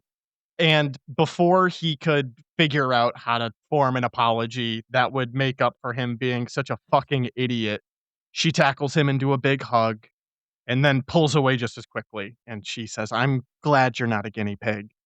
It's a tender moment. Yeah, it's really good, actually. I really enjoyed it. But there's no time for that because they gotta get the fuck out of here. Yeah, they gotta get out of Dodge. So they run down the hillside, through terraces, past, quote, screaming spa workers and pirates ransacking the resort. And there they see it, a boat. Annabeth blinks. Percy says, "I can make it work." And of course, this is where we get Percy talking to boats, my favorite Percy power. So Yeah, they he's got his boat telepathy. Not just any boat. They get no, on the Queen no. Anne's Revenge. They get on Blackbeard's boat. And Blackbeard is Exactly. he's upset. He goes, "Yar! Those scalawags are aboarding me vessel. Get 'em, lads!" And I'm assuming all of the lads go, "Rawr," and are getting ready to attack. Yarg! Um, Annabeth is saying, "We're not gonna be able to get going in time because this is a massive three-mast, like, golden age of piracy navigation era Yeah, vessel." this takes a giant crew and several hours, they know, to just get underway, but Percy's like, "Nah, I got this shit." The Yeah. pirates are running down, they're waving tiki torches and sticks of celery. Very funny, thanks, Rick. He closes his eyes, concentrates on the waves lapping, and yells, "Mizzenmast," as the right word appears in his mind, which meant nothing to me, so I looked it up. The mizzenmast is the mast aft of a ship's mainmast, which also meant nothing to me, but I couldn't find any definition for the mast aft of a ship's mainmast.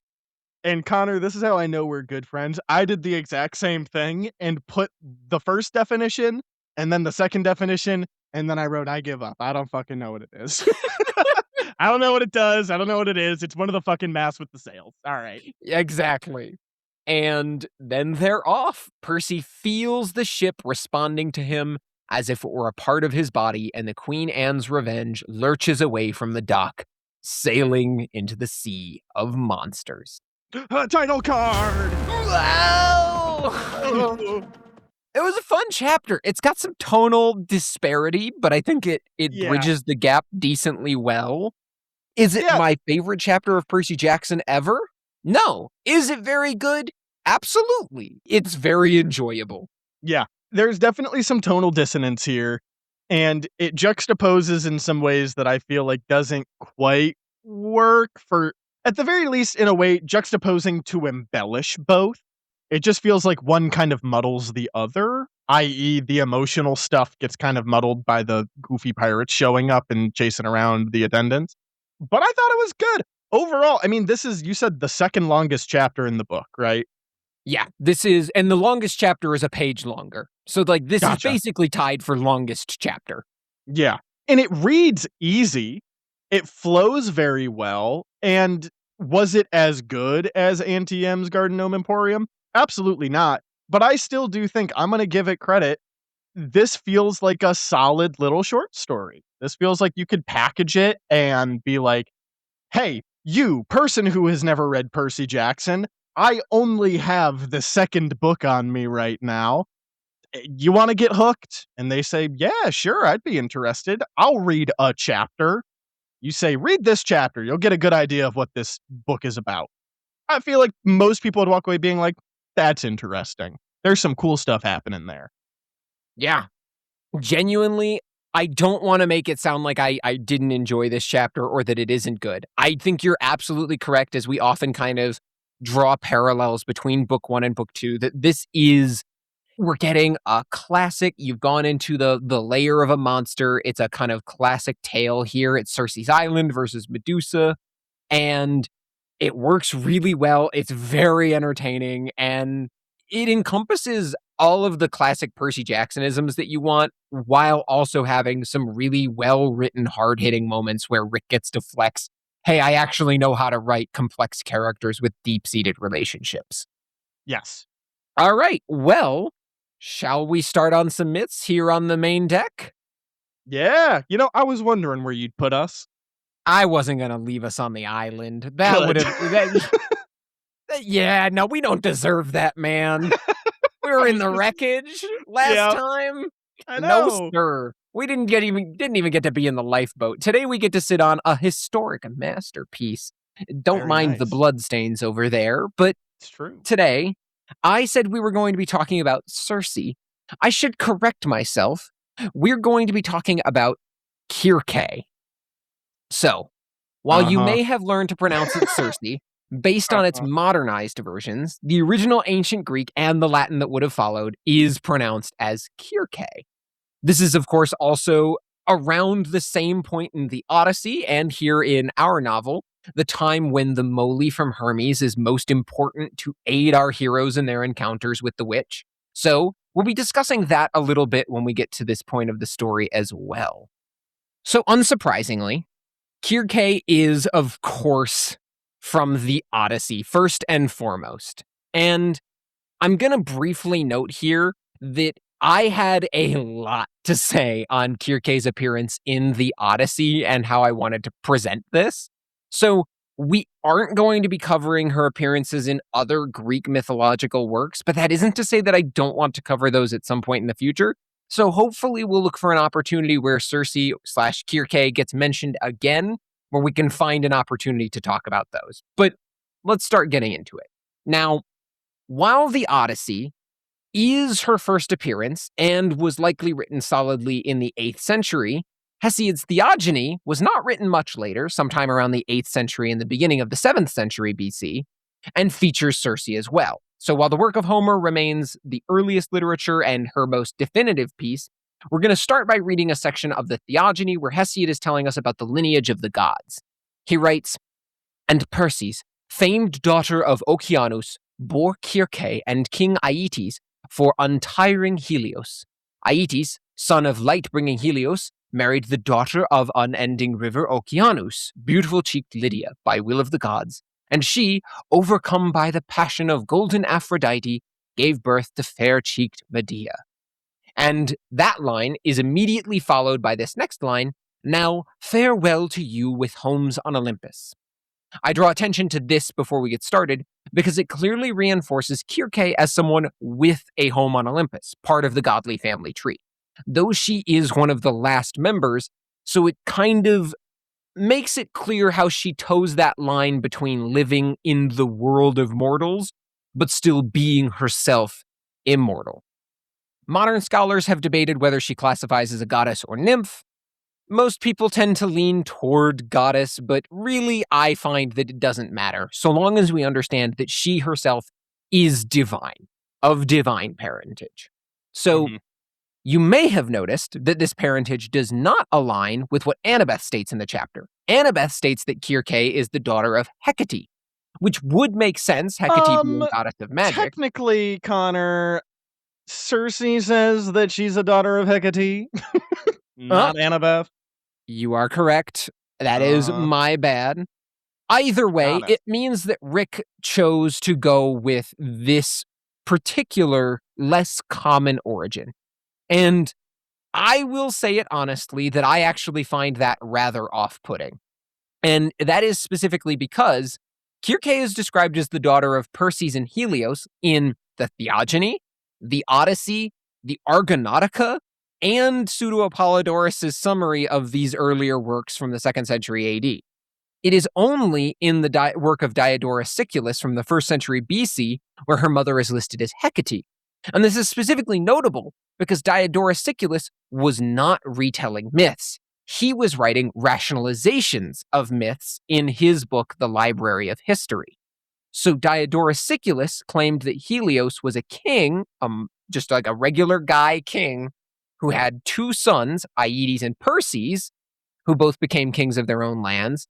Hecate is then the daughter of Perses. She then poisons Perses to succeed him as ruler, marries her uncle Aeetes, and gives birth to Circe and Medea. It's a bit convoluted and doesn't line up with anything else, but that is where the origin of Hecate as mother of Circe actually comes from. So I figured it was worth pointing out and drawing attention to. You may have noticed in this family tree, there are some characters we've encountered in previous episodes, so I'll briefly touch on them here. It's mentioned that King Aeetes, the king from whom Jason is trying to acquire the Golden Fleece, is Circe's sister. And in that version of the lineage, that also makes Circe the aunt of Medea, another sorceress/witch of notoriety in Greek mythology. But that's not actually the only information related to Circe's family that we're given. You see, Hesiod's Theogony goes on to present the lineages of notable mortals and heroes. And that's where we're presented with this information regarding the children of Circe. It reads, "Circe, daughter of Helios, son of Hyperion, joined in love with stout-hearted Odysseus, and bore Agrius and Latinus, noble and strong. And she bore Telegonus, thanks to golden Aphrodite. They ruled over the famed Tyrrhenians, far away in the Holy Island." Meaning that, canonically, Odysseus and Circe do in fact get it on. Don't worry, we'll come back to that later. So now that we've covered the details, let's discuss Circe's role in the Odyssey. This is a good point to inform you. I feel that as I was doing my research for this, I was overcome with a profound disappointment. Jack, I learned that Aeschylus, the famous playwright who wrote Cyclops, the satyr play that I presented in episode 1 of book 2, Mhm. also wrote a play entitled Circe, another satyr Oh, play shit. which told the story of Odysseus's encounter with the witch. We even know from the period the play featured half-transformed animal men instead of satyrs as the chorus. But unfortunately, all that we know is that it existed and that that was the chorus based on art because none of the play itself survived. Damn it. I know, I was so sad. But we persist. The books of the Odyssey will have to suffice. And the books of the Odyssey, as we've mentioned before, do not tell the story of Odysseus' journey in chronological order. Instead, he starts at the beginning, arriving at an island and telling his story. So, in book 10 is when Odysseus actually first encounters Circe, but there's actually some references prior. In book 8, Odysseus is completing the final parts of his journey home after leaving the island of Calypso. He arrives at a kingdom nearby Ithaca where Athena ensures that Odysseus is seen as a guest of great renown, though his identity remains unknown. His hosts ask where the stranger is going and they charter him a ship.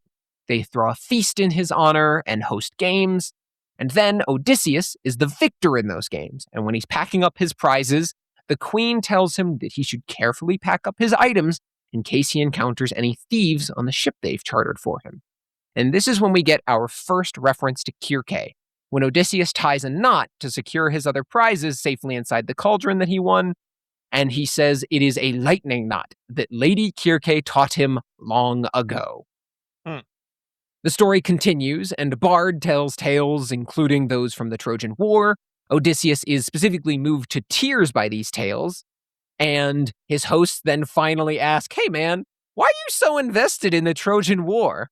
And so finally he reveals who he is and tells his story. And that is where book 10 picks up.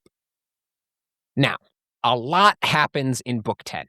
When Odysseus and his men arrive at Circe's island, it is after they've met with Iolaus, the Wind King, lost the wind, encountered him again, then landed in the land of the Lystrigonians, where Odysseus's fleet is destroyed and he's left with a single ship.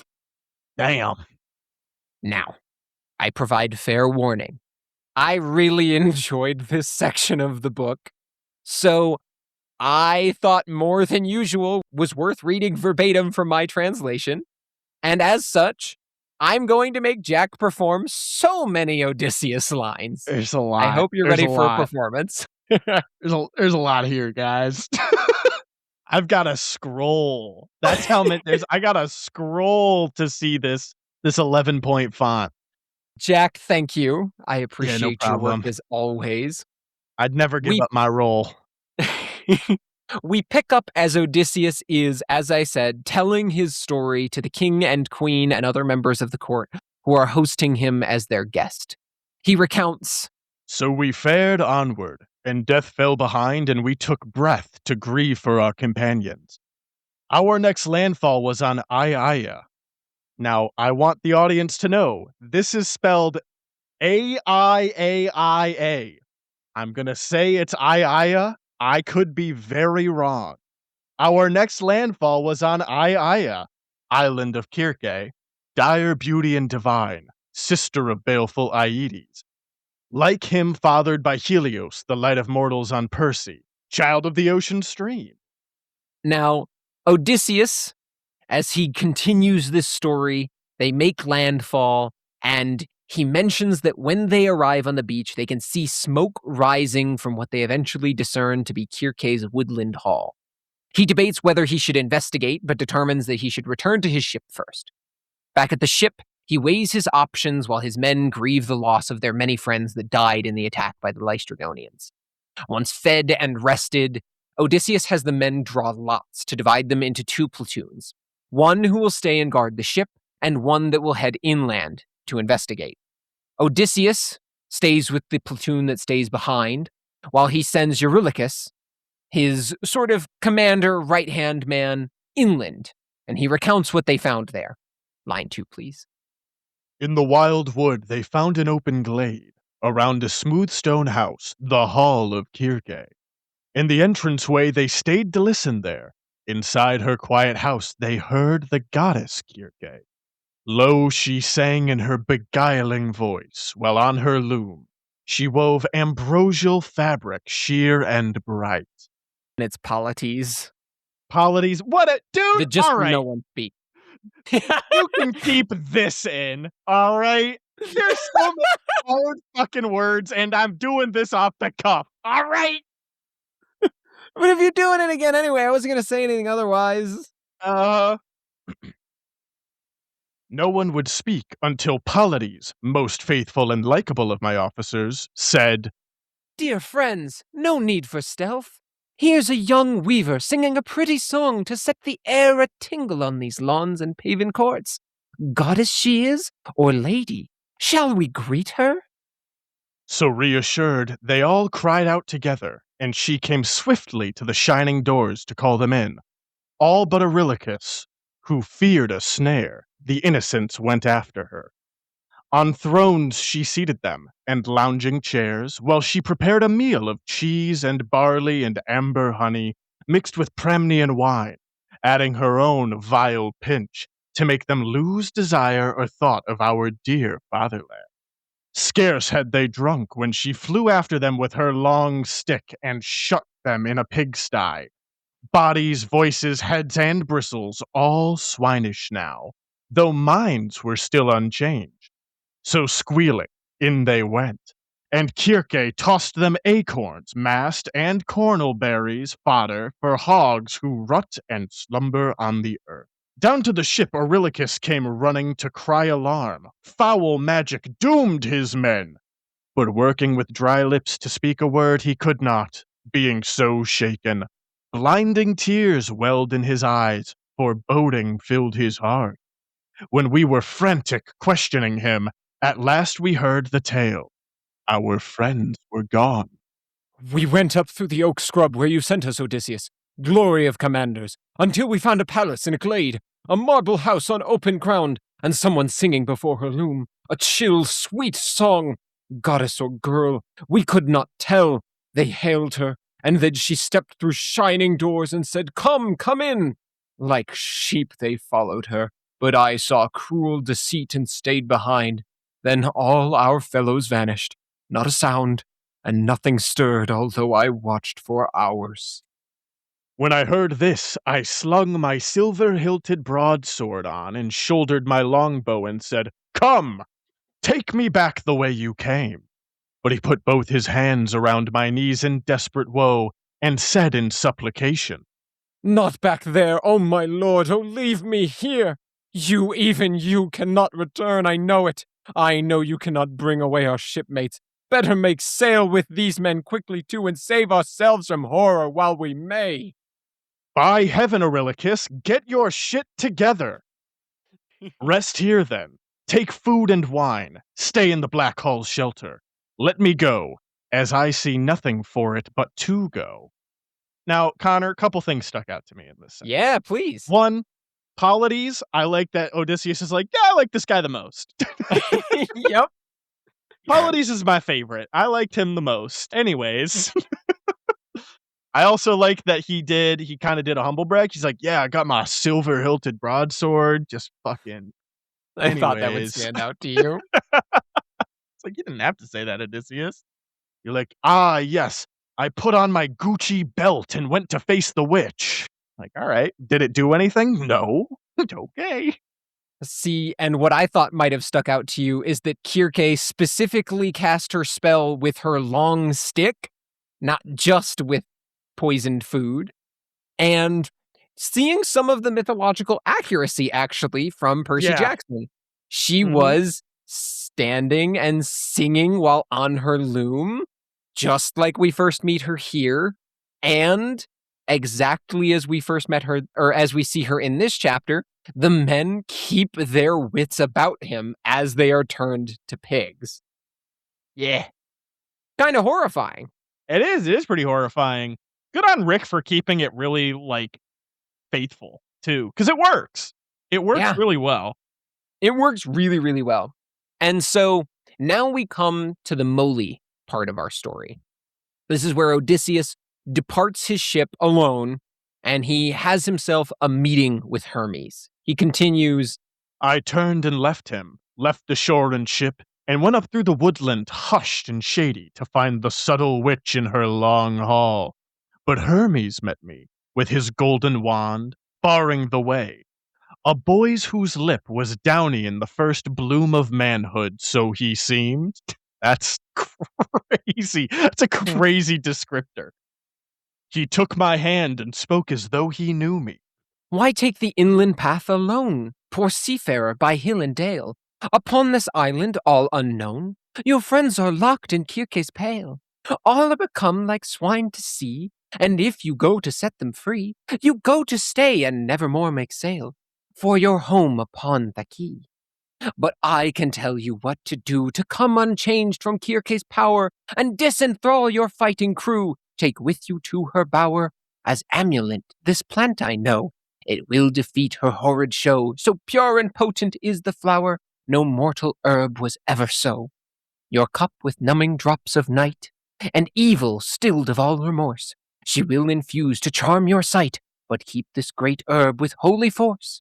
Will keep your mind and senses clear when she turns cruel and coming near, with her long stick to whip you out of doors, then let your cutting blade appear. Let instant death upon it shine, and she will cower and yield her bed, a pleasure you must not decline, so may her lust and feet bestead. You and your friends and break her spell, but make her swear by heaven and hell, no witch's trick or else your harness shed, you'll be unmanned by her as well. Did he just ask Odysseus to be a honey dick? Sure did, and he did it all in rhyming couplets, I baby. was gonna say, Odysseus responds, did you have that prepared? Why are you rhyming at me? Um, He's the god, baby.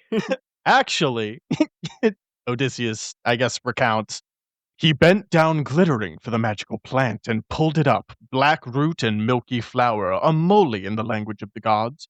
Fatigue and pain for mortals to uproot, but gods do this and everything with ease, including just rhyming off the cuff. They can do that. Yeah.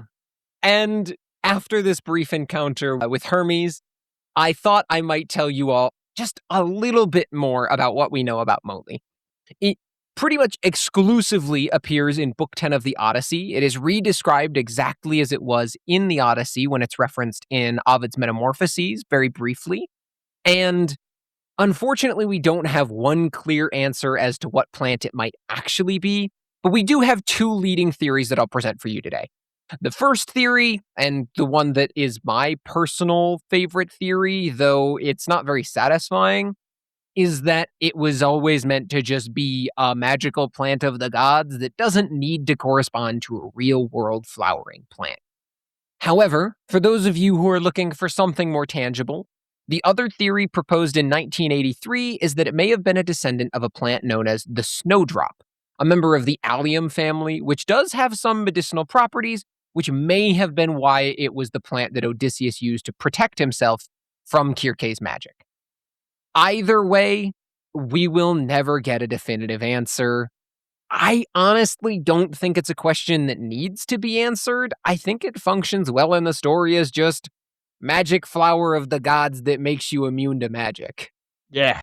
Nonetheless, being given the herb, Odysseus continues toward Circe's hall. He walks up to the palace just as Hermes instructed.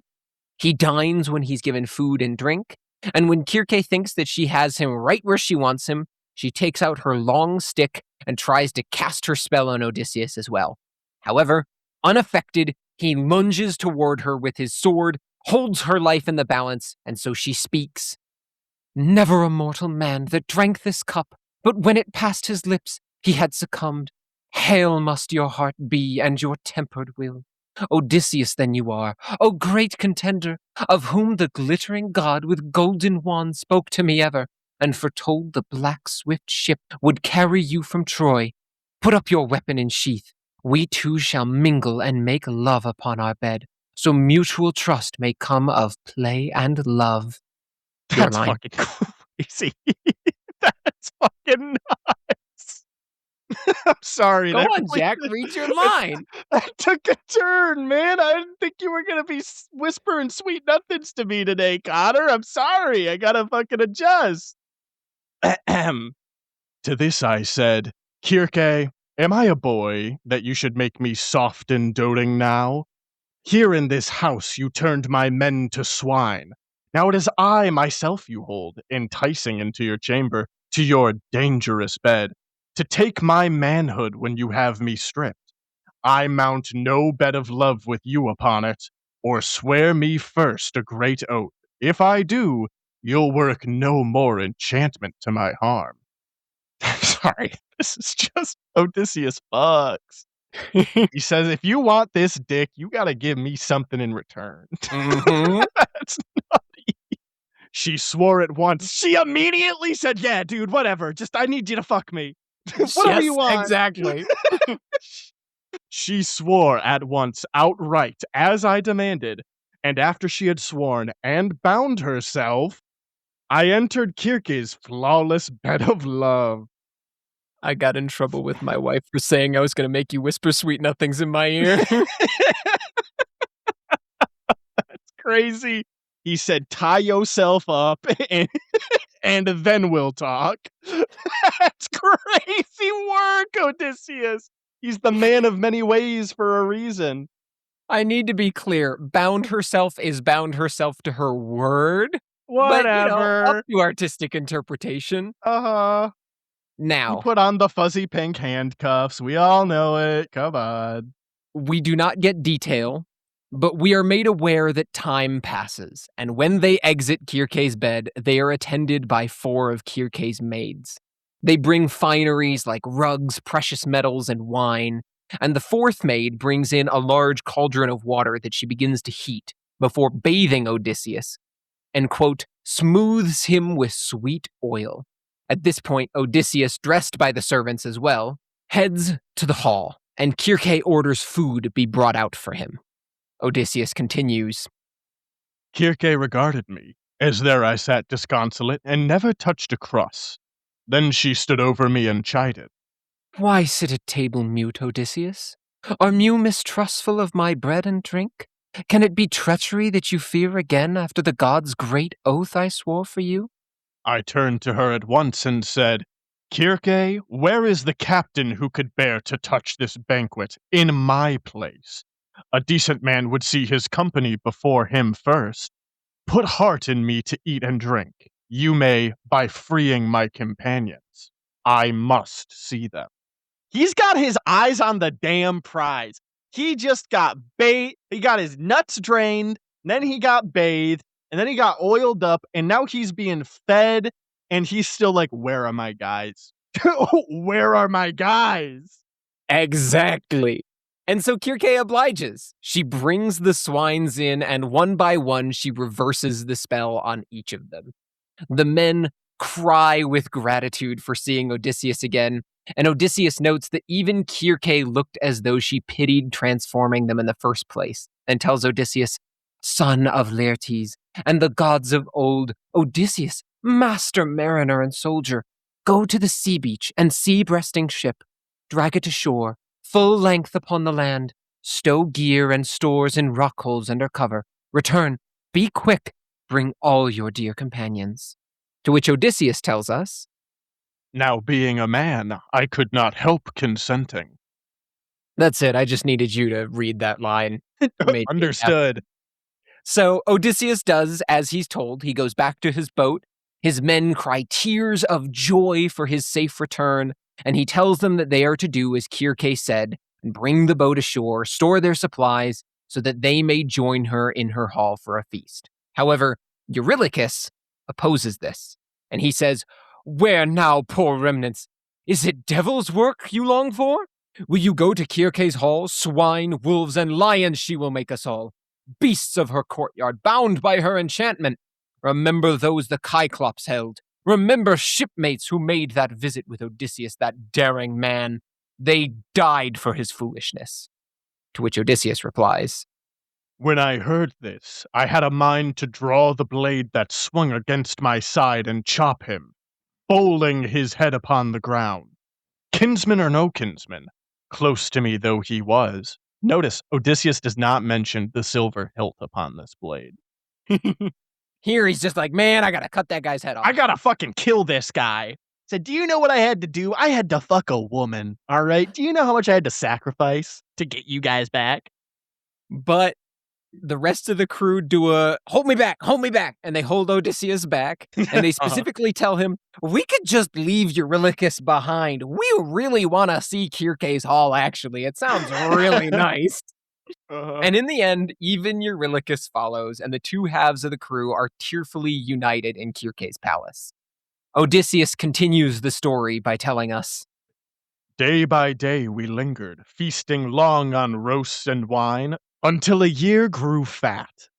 But when the passing months and wheeling seasons brought the long summery days, the pause of summer, my shipmates one day summoned me and said, Captain, shake off this trance and think of home, if home indeed awaits us. If we shall ever see your own well-timbered hall on Ithaca. They made me feel a pang, and I agreed. That day, when the dusk came on, my men slept in the shadowy hall, but I went through the dark to Circe's flawless bed and took the goddess' knees in supplication, urging as she bent to hear, O Circe, now you must keep your promise. It is time. Help me make sail for home. Day after day my longing quickens, and my company give me no peace, but wear my heart away pleading when you are not at hand to hear. The loveliest of goddesses replied, Son of Laertes and the gods of old, Odysseus, master mariner and soldier, you shall not stay here longer against your will. But home you may not go unless you take a strange way round, and come to the cold homes of Death and pale Persephone. And so she continues to tell Odysseus of how he will find a place where he can meet with the dead prophet Tiresias, and of the ritual that he will need to perform to summon his spirit from the underworld. When she finishes telling him this, Odysseus continues. As the goddess ended, dawn came stitched in gold. Now Circe dressed me in my shirt and cloak, put on a gown of subtle tissue, silver, then wound a golden belt about her waist and veiled her head in linen. So, couple of details there I want to just stop and pause on. They spent a full year on Circe's island. And yes, Odysseus did just spend another whole night with her. Remember I said we were coming back to that? This is a year later. You know they've been doing this the whole time. Yeah, I know. Odysseus, you've got a wife, brother. He What are you sure doing? does. That's He, fucked up. The first time you fucked her, it was out of necessity, but yep. now you're greedy. You're greedy, man. Yeah, all that respect you had for him for doing what was I right by his know. men. Where'd that go, huh? Where'd that go? You are a pig. You are a fucking pig. You know that? And with that, the men feast for one final day. And while I know this section has been quite long, and I've made Jack read a lot, Odysseus takes the care to mention one final detail as he wakes his men before they leave that I just couldn't leave out. He says, I just read ahead. I just read ahead. Ooh, all right. I bent above each man and gently said, Wake from your sleep. No more sweet slumber. Come, we sail. Lady Circe so ordains it. They were soon up and ready at the word, but I was not to take my men unharmed from this place, even from this. Among them all, among them all, the youngest was Elepnor. No mainstay in a fight, nor very clever. And this one, having climbed on Circe's roof to taste the cool night, fell asleep with wine. Waked by our morning voices and the tramp of men below, he started up, but missed his footing on the long, steep backward ladder. and fell that height headlong. The blow smashed the nape cord, and his ghost fled to the dark.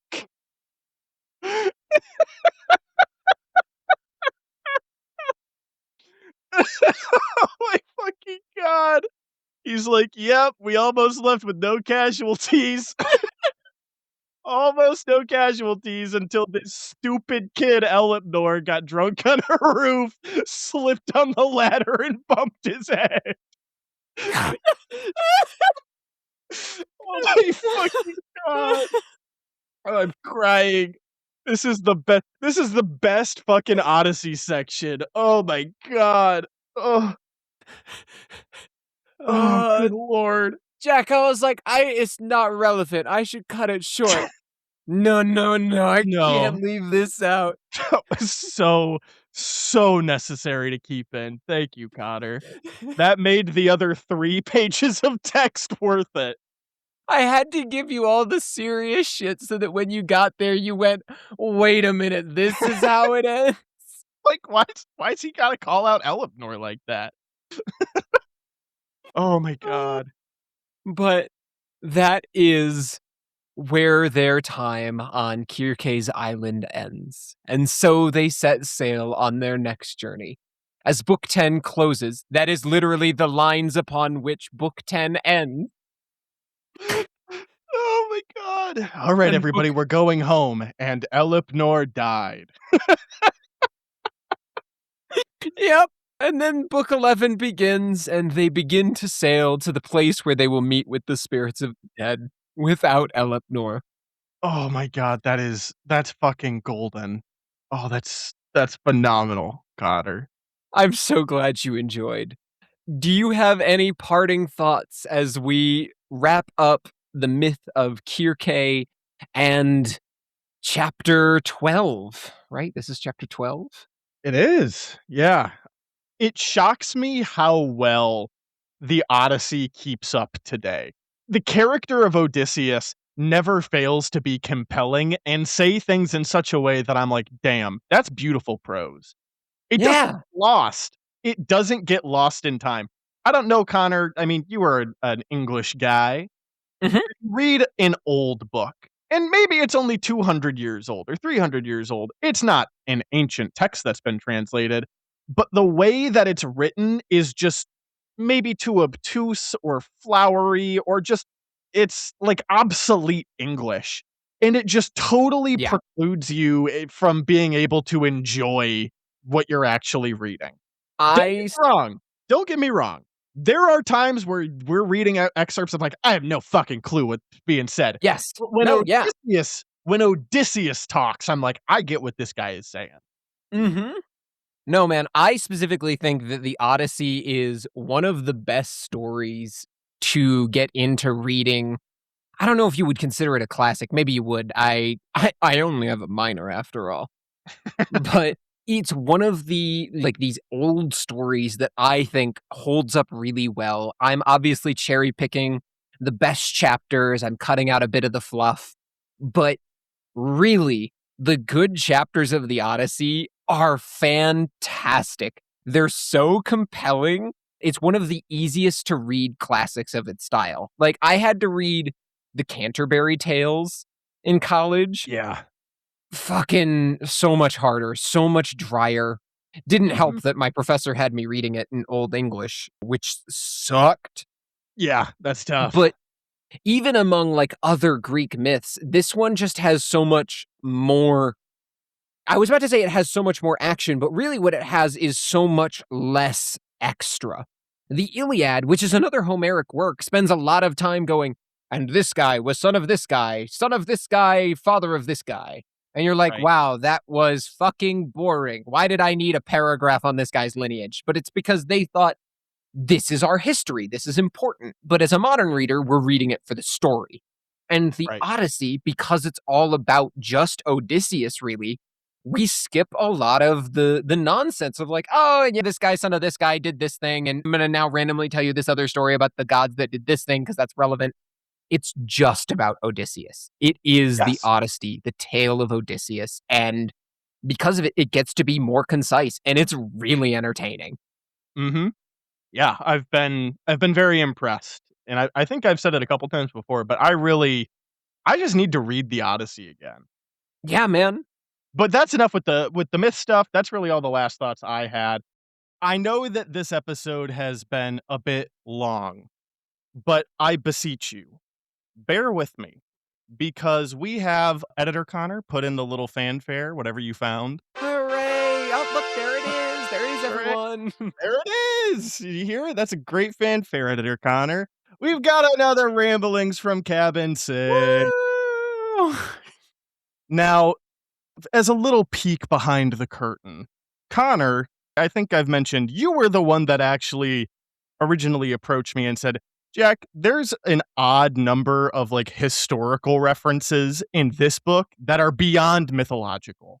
So if you wanted to talk about them, I think that would be cool. And you cited, first, foremost, above all, that you really, really, really wanted me to talk about Blackbeard. I did. I love So pirates. you very politely sat through my American Civil War slop, and I appreciate that. This section is for you. Now, I need to preface with a couple of things. One, again, I'm literally just a guy, and I'm specifically just a guy that is not incredibly knowledgeable about the world and what was happening around the time periods that we're going to be discussing. It is maybe not a blind spot for me, but I really needed to brush up on some of this stuff. So, Mhm. this is something I am going to be a little bit more prone to maybe some error. I am also going to throw this out there. We are going to be talking about somebody who really is more myth than man. The amount of actual first person accounts that I could find on him, I'm not saying they aren't out there, but in the little pastime free time that I was doing to put this all together, a lot of what I was finding were spurious claims at best or people just kind of guessing. So, again, this is what I want to emphasize. Take everything I say with a grain of salt. It is not authoritative. Please just sit back and enjoy as I spin a yarn about the one and only Blackbeard. I'm so excited. Jack, I've been resisting the urge to rub my hands together like a fly because I've been made aware that you can hear it when I do that. I can, in fact, hear it. And I was listening. I was waiting. My hands are a solid 3 inches apart because I've been resisting the urge. Now, as we always must do when talking about a person from history, we need to talk about the historical setting that we find our character in. And this character we find during the golden age of piracy. Now, the golden age of piracy, there is some debate about when the actual start date is and end date is, even down to the decade. But from what I saw, the most popular and safe range of dates is starting in about the 1650s and going through about the 1730s, like early 1730. And within this golden age of piracy, there are 3 periods. So there is what is called the buccaneering period, which is about 1650 to about 1680.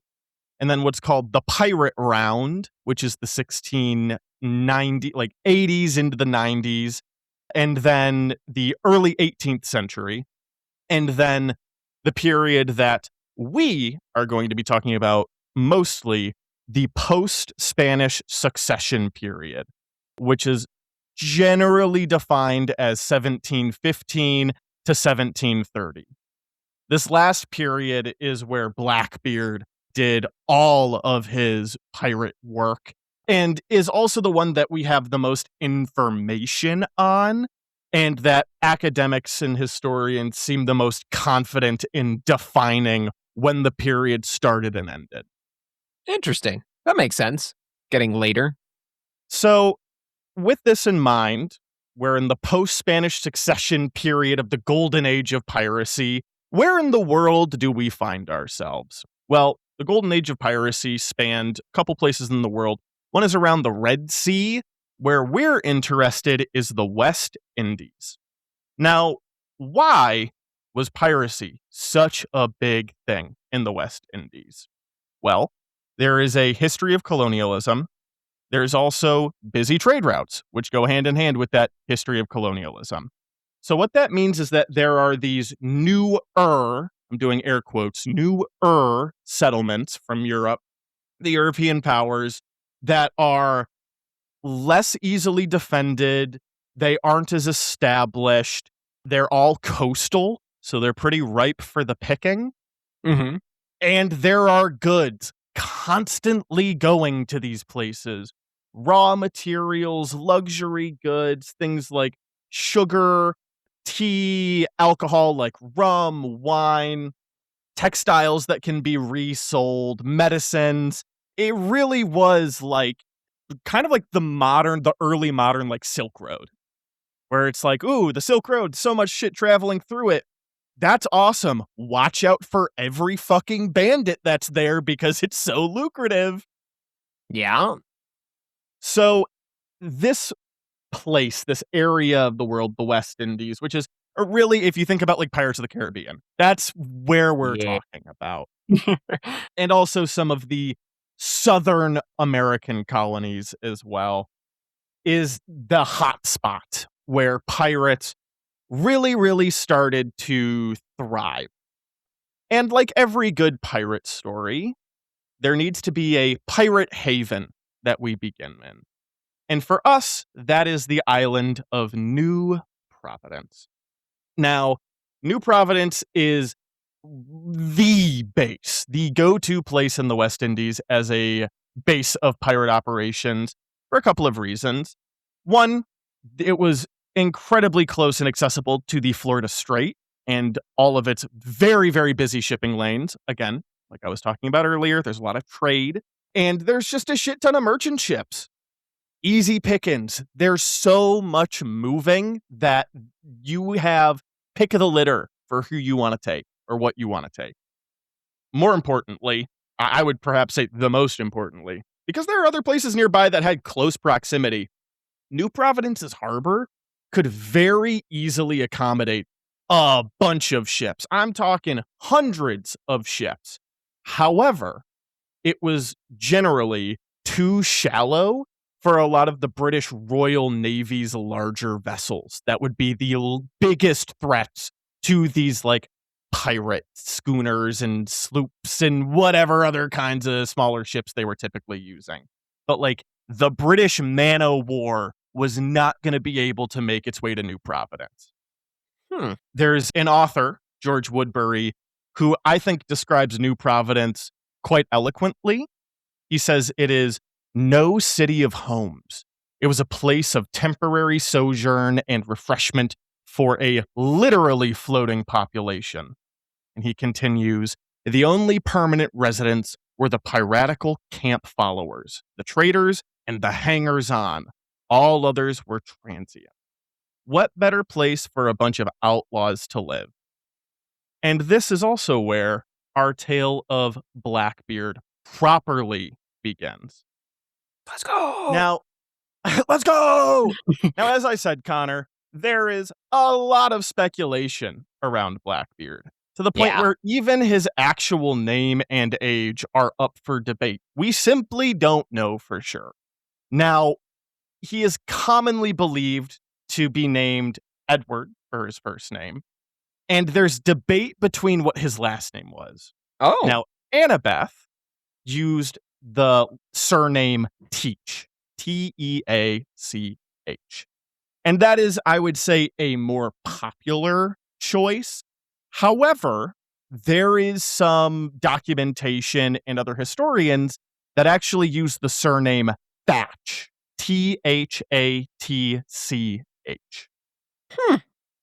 I thought about being kind of a rebel and going the Thatch route, but I need to stand in solidarity with my sister from Athena Cabin, so I will be referring to him as Edward Teach. All right.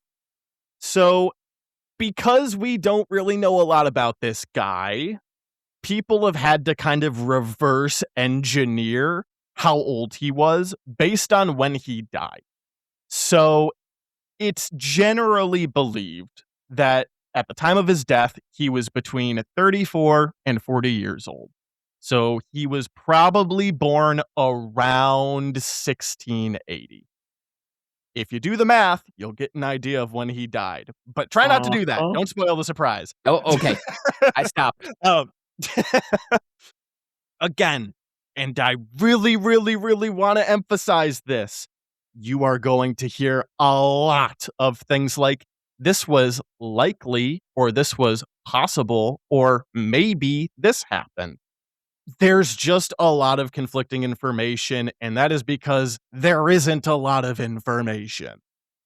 But we are going to endeavor to persevere. We are going to trudge forward, and I am going to try my best to tell the tale of this very elusive man. So, Teach. He's one of these people who came to New Providence to partake specifically from its benefits. We don't know why he showed up there. It was likely that he showed up after the signing of the Treaty of Utrecht, or Utrecht, which is the thing that ended the War of Spanish Succession. Again, reminder, Connor, we're in the post-Spanish Succession period. I'm tapping my head. I remember. See, the context matters. The reason that he shows up there, along with a lot of other, we'll say, new pirates after this war, is because they were privateers that were involved in the war. And then when the war was done, they had nowhere to go and nothing to do except having their skills with being on a boat and killing people. So what else do you do but become a pirate? That's just Those the trade. are applicable skills for that career. They are directly transmissible. I mean, it's 1-to-1, truly. Mm-hmm. And I thought about going down a whole diatribe about the ecosystem of privateers and how governments allowed them and pirates to exist as kind of this reserve naval army, almost like mercenaries at sea. I was like, we're losing the plot a bit too much. Mm-hmm. So that is perhaps a story for another day. And by that, I mean, look it up yourself. So, okay, Edward Teach is in New Providence, probably because this treaty was signed and now he's listless, aimless, but he has some of these skills. All right. When? That's a great question, Connor. Thank you for asking. You're welcome. We don't know. We genuinely have no idea. The best I could find was sometime in the year of 1716. Don't know when in the year, but it was sometime then, likely. He joined the crew, or at the very least, the first crew that we knew he joined was that of Captain Benjamin Hornigold. He is another very famous pirate who operated out of New Providence. Supposedly, in 1716, again, sometime in that year, Hornigold placed Teach in charge of one of his sloops that he had taken as a prize from his pirating. So, Edward Teach, 1716, is the basically like lieutenant under captain of a small sloop. And that's really where he got started. He did that for presumably that year until in early 1717, Hornigold and Teach set out again for the mainland. And this is where we get some of Teach's first actual documented pirating exploits. So we have a general idea that he was doing this before early 1717, but nothing really substantive to go off of. The first time that we actually hear about this guy, it's Hornigold doing runs out of Havana. They are capturing boats that have a shit ton of flour on them. And then more exciting, they took a shit ton of wine from another sloop that was coming out of Bermuda. The wine is what's really important here, because it becomes apparent that specifically Edward Teach and his crew really fucking like wine. Like they really, really, really like it. But this will actually be exceedingly important, this concept that they just really fucking like wine and alcohol. Again, not uncommon, but it was specifically mentioned that this crew was like all for it. That's fantastic. So they steal this 100 barrels of wine from a sloop in Bermuda, and they're like, this is fucking awesome. Literally a couple days later, they stop another ship that's sailing with Madeira wine, which is from Portugal, heading to Charlestown, which is modern day Charleston. And we're going to talk more about that place later, which, for those of you that don't know, Charleston is in South Carolina. We get another example throughout 1717. So this is early 1717. Mhm. Now we're in later that year, September 1717. They're near Cape Charles. They go and they're being pirates. They take a ship over called the Betty of Virginia, and that ship also had a shit ton of Madeira wine in it. So they scuttle the ship, which is scuttling is where you deliberately sink a ship by allowing water to enter the hull, with all of the remaining cargo except the wine. They only took the wine. Oh, Connor, they love that wine so I fucking guess. much. Fuck this other shit. We are taking one thing. We are here for one reason. I'm with it. Yes. And there's some debate is like, why did they do that? The most common answer is that's what they cared about the most and they were running out of space. I figured. Which, fair enough. They got their priority set. But it was during this string of cruises throughout 1717, as part of Hornigold's crew leading his own sloop, that the first known report of the pirate teach was made. It was made in a report by Captain Matthew Month. He was part of an anti-pirate patrol for North Carolina. And he says that Thatch, not Teach, was operating a sloop, 6 guns, and about 70 men. That's 70 men, which is pretty formidable. So at the very least, even though Edward Thatch was working under this Hornigold guy, he had to keep a lot of rowdy guys kind of under wraps and under control. Or at the very least, focus their energy in a way that's productive. So this is where we're starting to see he's being used as a leader of other people pretty effectively. I mean, they're taking down fairly large merchant ships.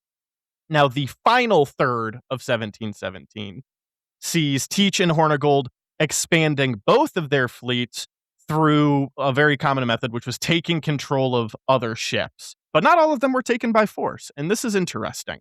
In fact, another very famous pirate, known as the gentleman pirate Stede Bonnet, or Stead Bonnet, he was a landowner and a military officer from a very wealthy family who ended up turning to piracy earlier in 1717. I'm not sure why. Maybe he just got bored with his money and wanted to do cool shit. I don't know. If that floats your boat, pun intended. Good one, Connor. But he's a pirate captain, and Hornigold and Teach take over his ship. And Bonnet's crew are roughly 70 people, were supposedly really, really not happy with Bonnet's command. So they get taken over. Teach is like, hey, give us your shit. And Bonnet says, you know what, man? I give you my permission. You can have my ship, dude. Just take it. I don't fucking care. We'll join you. And Teach said, okay, fuck. Free shit? That's awesome.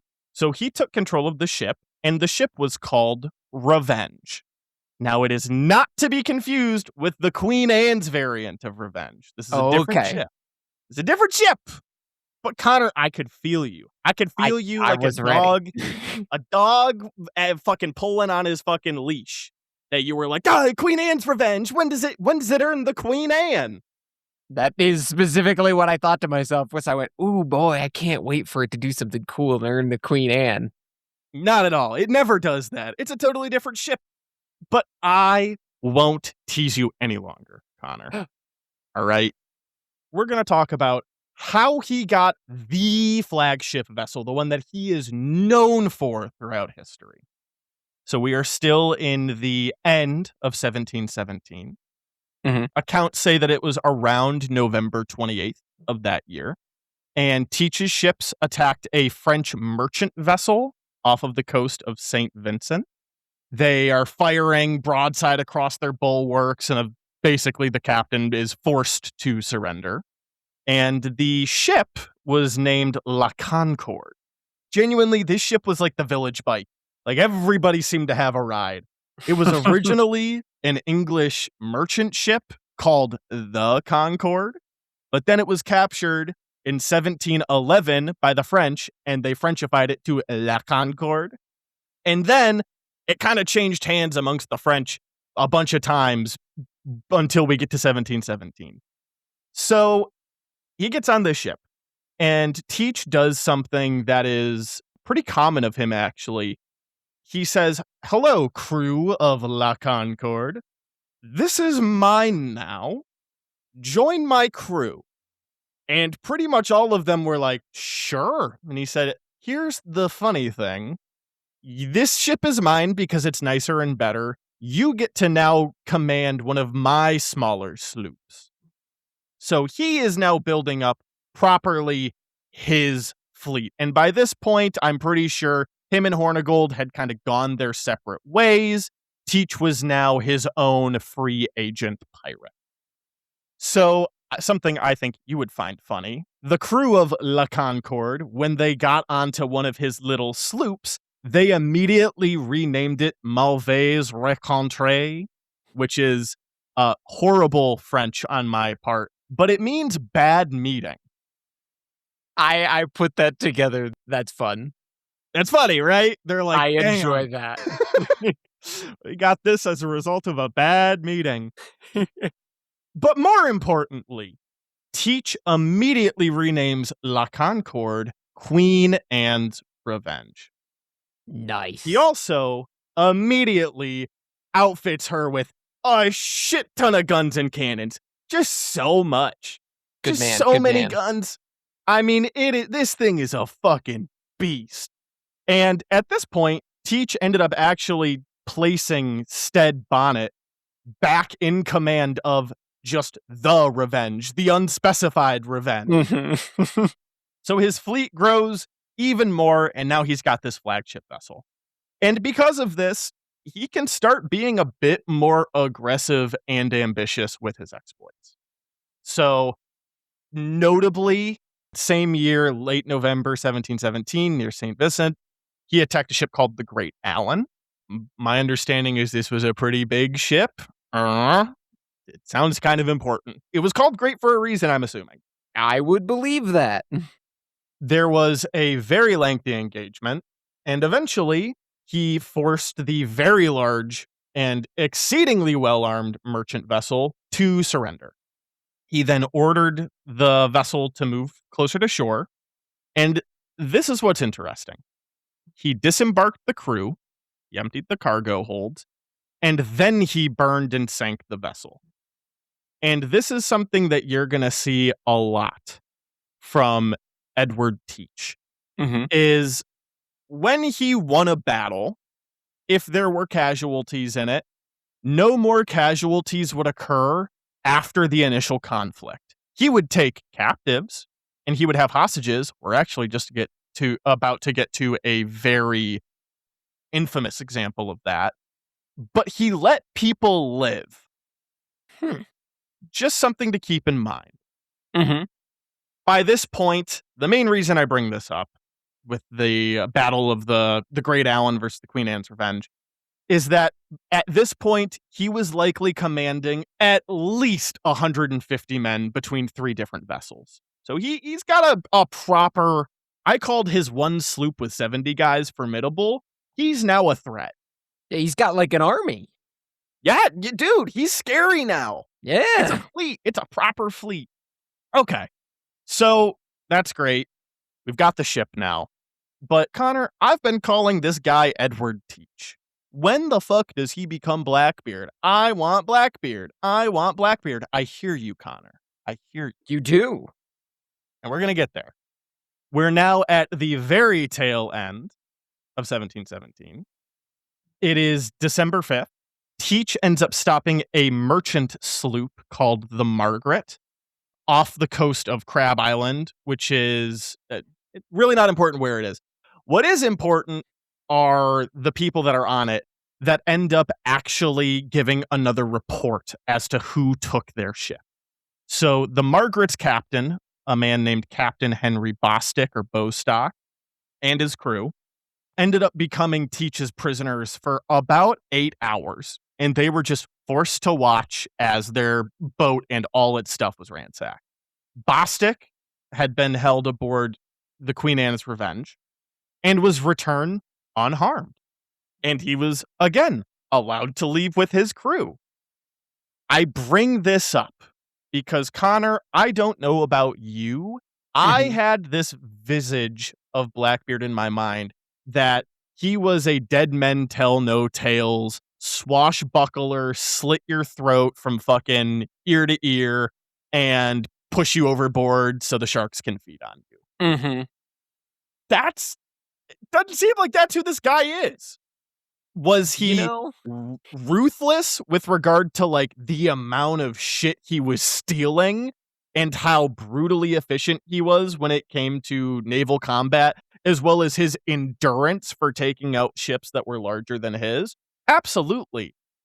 But he actually seems pretty amiable to leave his combatants alive once they've surrendered. There's Mhm. maybe not honor, but he at the very least wasn't bloodthirsty, it seems. Yeah.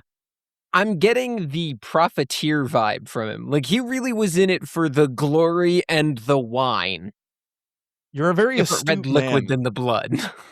You're a very astute man, Connor. Keep that profiteering concept in mind. Okay. So, but you agree, we both had this kind of like merciless, insane fucking guy swinging from the ropes and cutting people's heads off with his cutlass. We had this image, right? So, where Absolutely. did that come from? Because it's in the cultural zeitgeist. It's there. Well, there's a couple of reasons that we might think this. And one might have came from his physical appearance, his physicality. The first recorded account of Teach's actual appearance, how he looked, actually came from Captain Bostick, who described him as a tall, spare man with a very black beard, which he wore very long. And Connor, can you guess where the nickname came from? Is it from the long black beard? That's exactly right. This is the birth. This is the birth of the name Blackbeard. I was so But worried you were gonna say, "No, you idiot, it's because he wore a long black cape." that's right. It was like a beard on his back. It No, no, had no, no, no. nothing to do with his facial hair. It does. It's Occam's razor, man. Yep. That's It fair. came from his big black beard, but that description is still not exactly invoking fear. It's just they're like, yep, he's a tall, kind of skinny dude with a big black beard and he wore it long. And that wasn't exactly the style of the day necessarily, so perhaps it looked a little unnerving, but it didn't seem like that was like a monster of a man. And some later descriptions, I feel like don't help create this like monstrous, brutal visage because they'll describe he's got a thick black beard and it was braided into pigtails, or it had small colored ribbons in it. So he was like accentuating it. But Mhm. again, at least to me, doesn't exactly seem intimidating. It wouldn't be until one Captain Charles Johnson, and I know I keep saying this, but we're going to talk more about him later as well, uh, who in 1724 described Teach as such a figure that imagination cannot form an idea of a fury from hell to look more frightful. That's pretty gnarly. I'm not gonna lie, Pretty, that's it. I can see it's how we suddenly get the bloodthirsty version of this guy. Well, hold on, it gets better.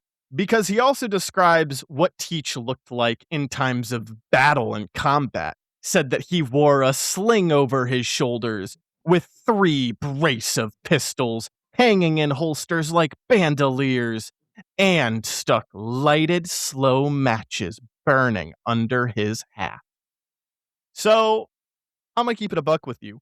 We have no idea if this was super truthful or embellished. We genuinely don't know. Uh, Yep.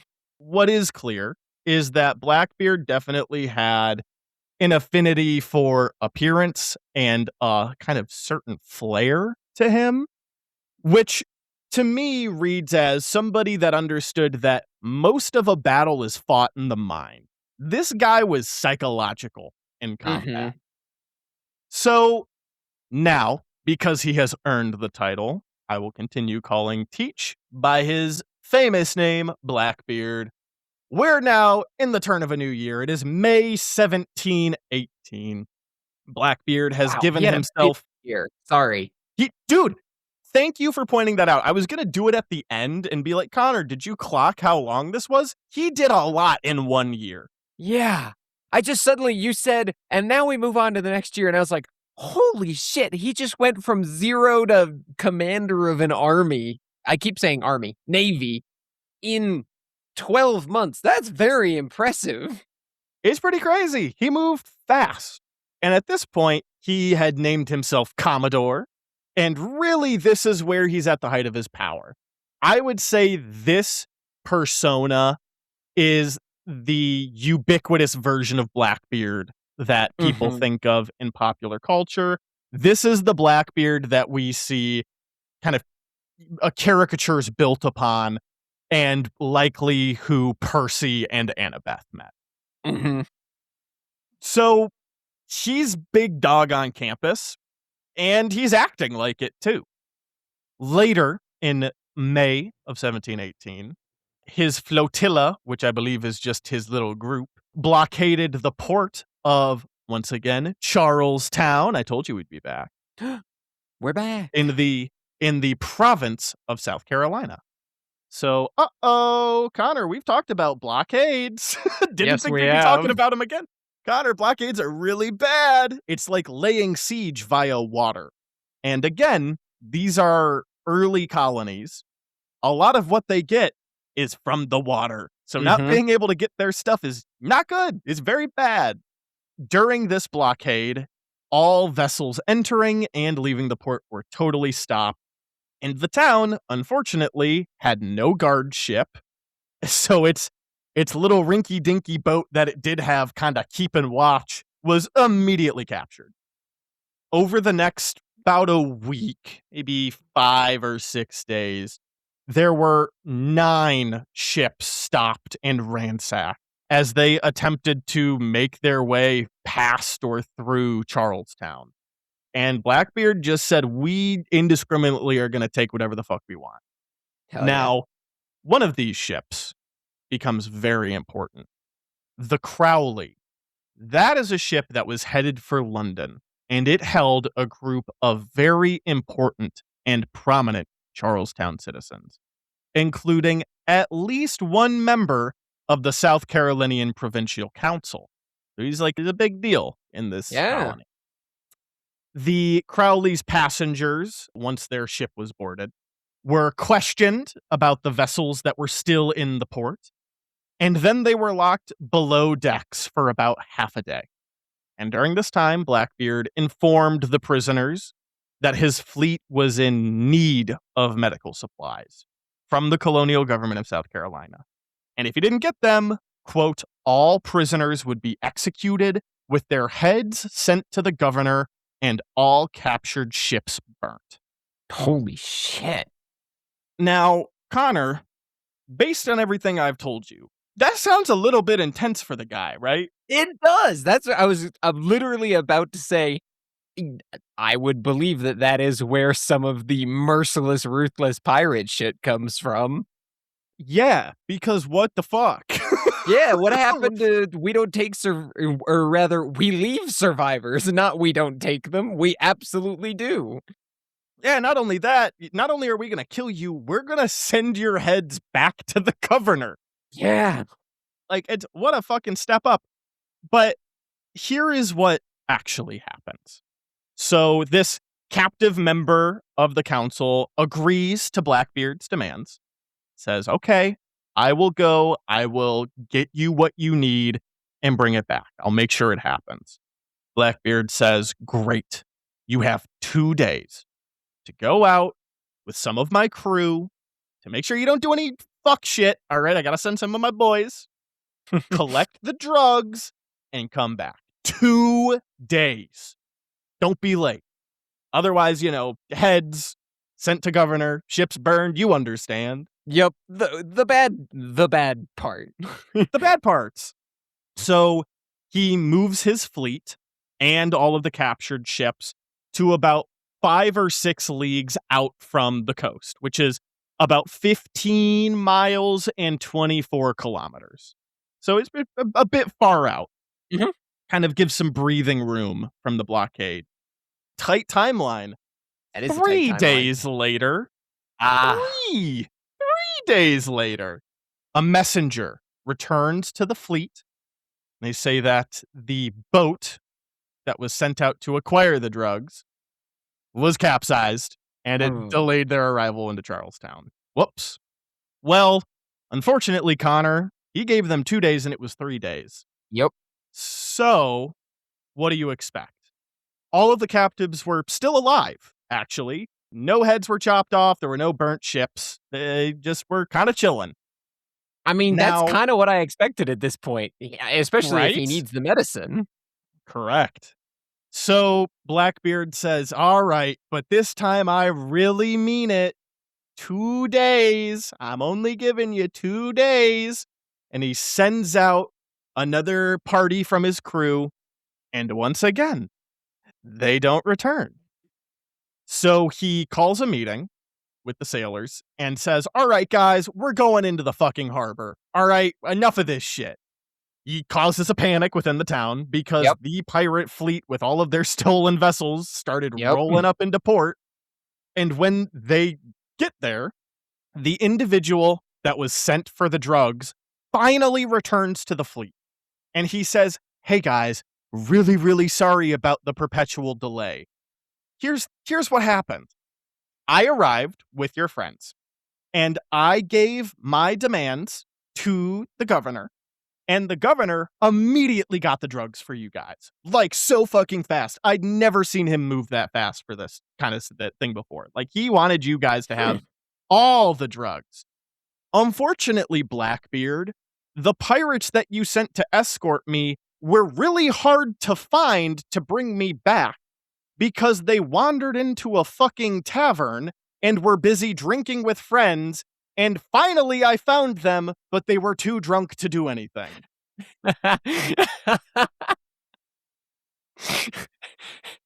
Yeah, you know what? I see why you said the wine stuff was gonna be important I again. told you it was so important, Connor. It was I'm so there. important. But good news, the drugs were acquired. Blackbeard got his medicine. And, all this time has lapsed. Surely Blackbeard chopped off at least one head and burned one of the ships that he took. Right, Connor? It's gonna be nary ahead. I'm disappointed, honestly. Like a second date that doesn't go well. There was nary a head, Connor. They are all alive. However, they were all missing their valuables and most of their finest clothes. So Of he course. did send them back in their underwear, basically, but they were still okay. They And were alive. they were alive. That's, dude, I'd rather be naked and alive than dead and clothed? Yes, sir. Yes, sir. So I think the blockade of Charlestown, is really the height of Blackbeard and his infamy. I mean, this is the feat that people refer to when they say, what did Blackbeard do as a pirate? He Mhm. basically held a town by the pubes and said, give me what I want. And Holding a they town did. hostage is pretty cool. That's one way to put it. That's fair. That is understandable. I realize what I just said out of context. Uh-huh, uh-huh. So, again, and you've been very good at keeping up with the timeline. It's something that people seem to forget about, but I just really want to put this into context. Let's recall, he started his pirate life as part of somebody else's crew sometime in 1716. There was the first record of him being called a pirate in September of 1717. And this blockade was in May of 1718.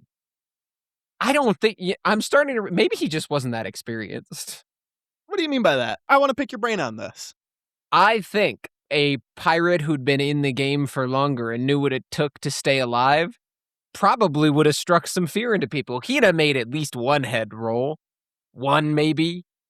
Maybe picked up some crewmen who weren't gonna. I mean, that's fair. They were pirates. Allow them to get drunk. But, like, also get the medicine that they need desperately.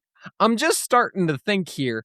He had a lot of gumption. Gung ho, went in there, did a lot of stuff. Jack, I'm getting the impression that it was a lot of bravado and not a lot of thinking. That is a very interesting take. And I would love to discuss it more after I give you the rest of his story. So Okay. please, Connor, for my sake, put a little pin in that. So during this blockade, we start getting, and by we, I mean Blackbeard, is Of starting to course. get the sense that times are a changing. The golden age of piracy is really starting to come to an end. Maybe not in its death throes yet. It's not giving its last little death rattle, but it's in hospice. It is not Mhm. doing great. And you didn't have to be a super smart person to see that. So while Blackbeard is at Charlestown, he ends up learning that a privateer captain from England named Woodes Rogers had left England with several man o' war class ships. These are the Mac Daddies. And these ships had explicit orders to, quote, purge the West Indies of pirates. Yeah, that rings a bell. So, not great. You don't think so?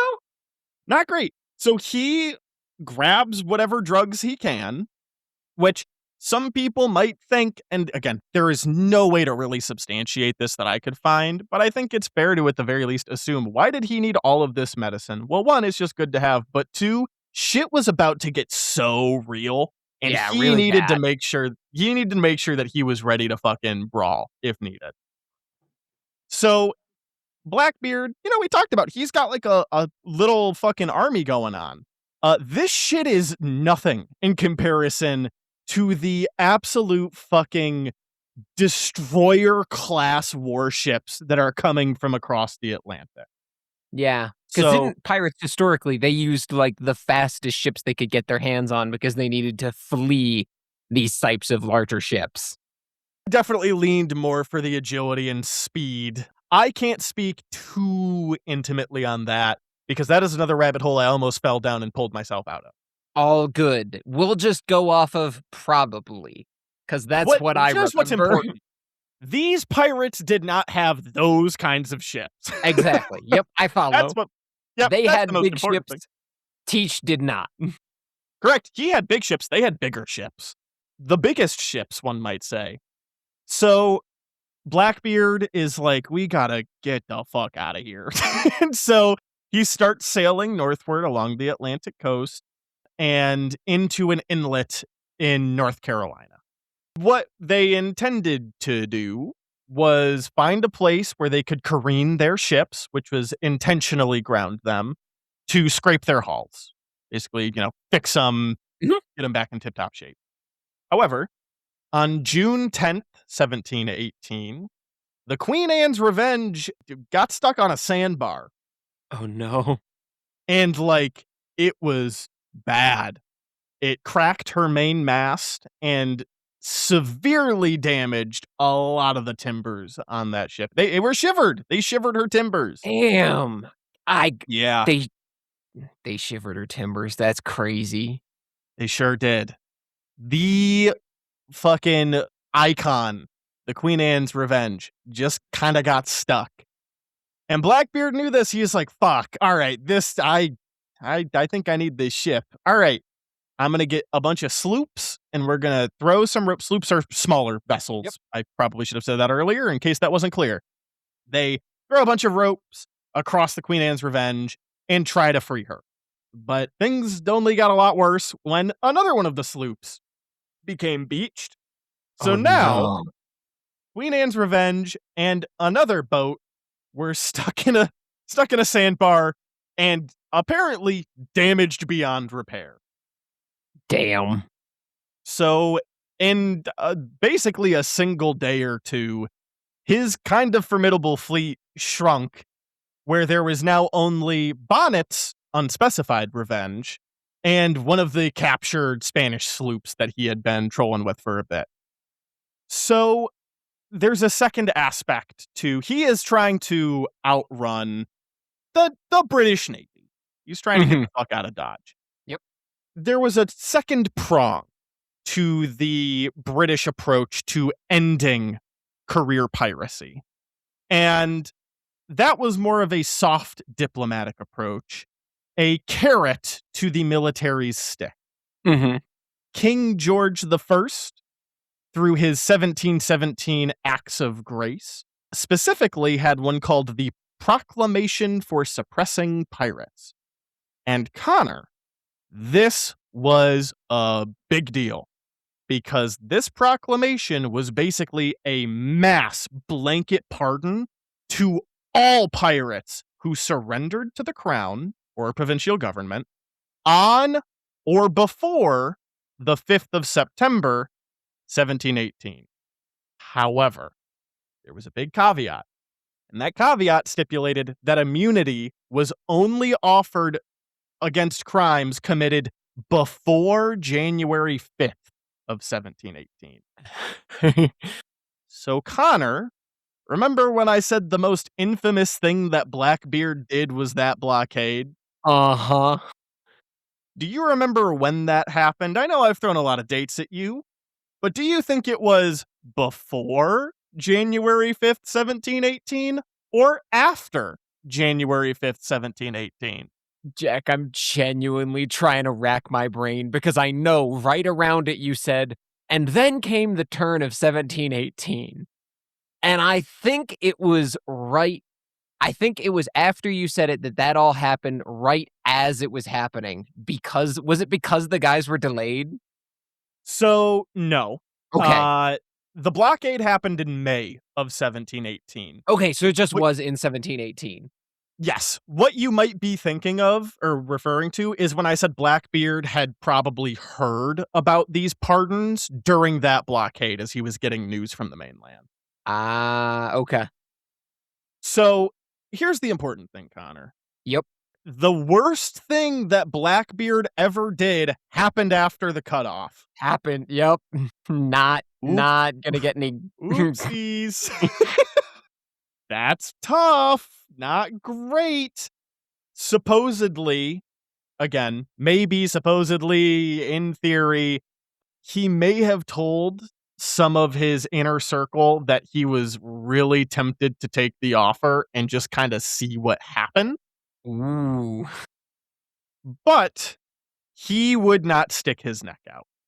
He would instead wait and see if somebody else who did horrible shit after the January 5th cutoff got a pardon. So Mm. he's like, again, he's in this kind of middle spot where he's like, maybe they'll be flexible. Maybe they'll cut me some slack. Maybe I'll get my clemency. Mhm. But also, I don't know. And if I just walk in and say, how's that pardon looking? And they say no, then I just walked into the fucking governor's office and basically said, you should kill me. You should kill me right Yeah, now. no better than walking into the gallows themselves. Right. Yeah. Let me put this noose on really quick. Mhm. So he's in a little bit of a bind. But he does think that maybe the governor of North Carolina was a nice guy. He could be trusted. So he's like, hey, let's test the waters. Hey, Stead Bonnet. Remember him, Connor? He's now the governor of North Carolina. He is not the governor of North Carolina. He is still part of Blackbeard's crew. Oh, he's sending him to the governor of North Carolina. Yes. Got it. Yep. That would be very funny though, Connor. No, I it is not Stead Bonnet. But he is a pig for slaughter. He's like, Yep. yo, Stead Bonnet, I trust this governor of North Carolina. Oh, Why no. don't you go and see about the pardon? Because you and me, man, we're going to get pardoned and then we're going to get a commission to do privateer work, and it's gonna be so cool. We're gonna live And happily ever after. that's exactly right. So, of course, Bonnet's like, yeah, fuck it, I'll go. So he goes to get his pardon, Oh, no. and Connor, he gets the pardon. Oh, shit! He got it. Did Way to actually go, fucking, Stead. it worked. And so he's like, oh man, I can't wait to share the good news. And so he goes back to, again, his unspecified revenge, one of the Oh my last god, I ships took that they crap. had. And he finds the ship, but he finds that Blackbeard took everything and marooned the crew. Oh! I have What a predicted little, nothing. So many what a little, twists! I know! What a little scallywagger that Yeah. Edward Teach, that Blackbeard. He fucking swindled Bonnet. He took him for everything he had, left him with the fucking scraps, and said, by the way, your crew, yeah, they're marooned on an island. Go fuck yourself. Wow. Okay. Not what I So, expected. I know, it wasn't what he expected either. He was, I would say, rightfully very upset. So, he goes out and he tries to find Blackbeard and get his lick back. He's trying to get his revenge. Literally, he's Yeah, trying to get his revenge. I thought that was intentional. Unfortunately, he was unsuccessful.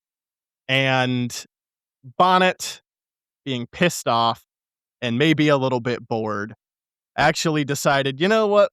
My crew that I saved from being marooned, I'm tired of being pardoned. Let's be pirates again.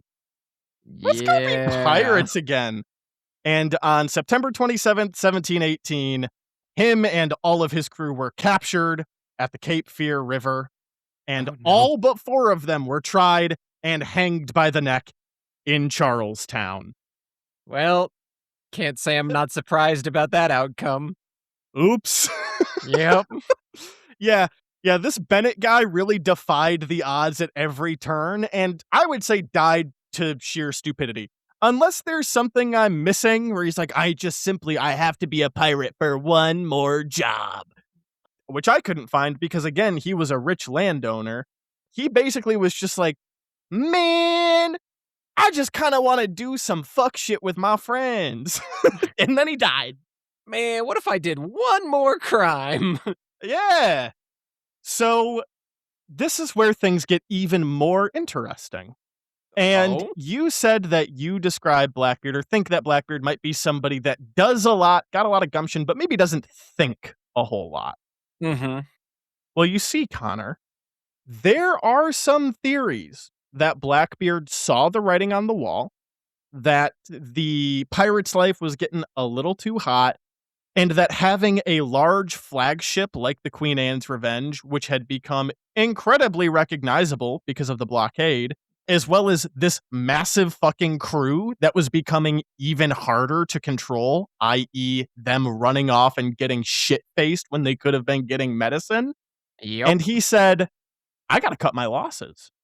And so he intentionally ran the ships aground as part of a longer con to get rid of his flagship, take what he can get, maroon some of the crew, rob the Revenge, and leave with most of the take. Interesting. Okay. Now, again, this is all conjecture and theory. Yep. However, during some of the trials of these former crew members, the ones that, ended up fucking dying because they were being stupid under Bonnet, Yep. a couple of them, as they were being deposed, said that Blackbeard, Teach, and the other captain who was driving the sloop that ended up getting marooned as well, did so intentionally. That there's no way that could have happened by accident. Who's to say? Unfortunately, the truth is truly lost to time. We will never know. Damn. So, what do we know? Well, we know that he took the remaining sloop, the Spanish sloop, and his very reduced crew, along with the spoils of the Revenge. Well, Bonnet was gone, like I said. He ended up traveling to another location in North Carolina, ended up marooning 24 more men, on a small island a few miles off the coast, who were also later rescued by Bonnet. And eventually, he arrived in Bath, North Carolina, where in June of 1718, only a few days after Bonnet departed with his pardon, Mhm. he and his very small crew ended up receiving their pardon from the governor. Oh. So he literally made out like a bandit and then went to get the pardon so he got off scot-free. Do you still think he wasn't thinking? Do you still think he was a doer as opposed to a schemer? I do still think he was a doer. I think he may have been a doer and a schemer. Okay, okay. So he gets his pardon, and he is given explicit permission to sail to St. Thomas to seek a commission as a privateer, which the provincial governments had been doing is like, hey, idle hands are the devil's playthings. Go and basically, again, do pirate stuff, but for us, Yeah, which legally. is what, which is what they were originally doing. These were privateers that became pirates that became privateers again. You- Mhm. They basically were like, oh, fuck, we left a void. Let's just fill that void again. So Teach was given the official title to the one sloop that he had, and he renamed it Adventure. Not the Adventure, Adventure. And That's kinda this is sick. the ship that he would have until the end of his career. Have you ever heard of the ship Adventure before? I haven't. And I do recognize that that doesn't bode well. So, by the end of August, what does he do? You know what? He and Bonnet were kind of birds of a feather. He, of God course, damn it. I knew he was gonna do piracy. Fuck. old habits die very hard, Connor. He returns to piracy, of course he does. And in that same month, the governor of Pennsylvania ends up issuing a warrant for his arrest. But by then, Teach was likely operating somewhere very, very far away, and once again, just kind of got away with it. Okay. Remember when I first started and I said they're doing military stuff? It's that hard diplomacy. They've got these big, scary ships coming in with the fucking kill on sight order, purge Mhm. pirates from the Indies. Yep. And then I did a little detour and did the soft diplomacy with the pardons. Yep, they walked it We're back, they now didn't walk it back. and now we're back to that first prong. Uh-oh. So we're going to talk about that military approach and the death of Blackbeard. Yeah, I thought that's where this was going. So this tale is one that is long and winding and full of even more people that are really just going to muddle an already very long story. So I'm going to give you kind of the footnotes. Sure. The governor of Virginia was really, really worried about Blackbeard doing pirate stuff kind of nearby. And he, honestly smart on his end, did not trust any of the other governors to handle it properly, Valid especially concern. especially the Carolinian governors who were notorious for just having pirates in all of their inlets and kind of not doing anything. Again, these are the ones that were like, yeah, we don't care that the cutoff was January 5th. Well, pardon you, go be a privateer. And then immediately they went back to being pirates. That's kinda what I was realizing. I can't fault him. Yeah, right. So this Virginian governor makes it his priority. He's like, I gotta fucking take out Blackbeard. I gotta do it. And he starts, inquiring and sending his guys out. And eventually he gets hold of the Queen Anne Revenge's old quartermaster. Mhm. Now, there's some legal shenanigans that happen and the idea of, you can't prosecute or you can't jail me or whatever. I found it interesting. Everybody else would find it very boring. What matters is that he eventually finds out that the quartermaster has an idea of where Blackbeard might be located out of. Woulda gone. I know. And he's like, oh, fuck, this is great. So to really seal the deal, he adds another little prize, another little incentive for Blackbeard's capture. which was a grand reward from the Assembly of Virginia, which would already add on top of and actually be more money that might be received from the crown for a bounty. The governor of Virginia personally financed this operation because a couple of reasons. One, he wanted Blackbeard fucking gone, but two, he thought that Blackbeard might have had treasure hidden away that he could then take and add to his surplus of wealth. So Yeah. it would basically be a profit. It's So, always up with the treasure. I know. He requests some aid and eventually gets it from Britain and gets Captains Gordon and Brand of the HMS Pearl and the HMS Lime to travel overland to Bath. And then Lieutenant Robert Maynard of the HMS Pearl was given command of 2 sloops to approach the town that he was at from the sea and basically cut off the inlet that he was at. There's some more stuff. There's some subterfuge. There's some reconnaissance. It's really fascinating. It's overly complicated. Again, I'm cutting out a lot of the fat. We eventually get to Lieutenant Robert Maynard finding where the pirates, where Blackbeard's crew was anchored on the inner side of the Ocracoke Island, which was around Bath in this inlet from the Atlantic Ocean in North Carolina. He gets there on the evening of November 21st, 1718. So he now, instead of just charging in, sets up. This is his prep time. He stops all the traffic from entering the inlet. So there's no warning of his presence. People can't be like, hey, there's a boat back there. He posted a lookout on both of his sloops to make sure that Blackbeard didn't end up like circumnavigating somewhere or do any fuck shit. And on the other side of the island, as he's basically setting up this trap, Blackbeard is not on his A game because he is busy entertaining guests for a party. And he had not set a lookout. And because this was a private affair, a good chunk of his remaining crew was in town, not where he was on the island on the boat. It truly was the perfect storm.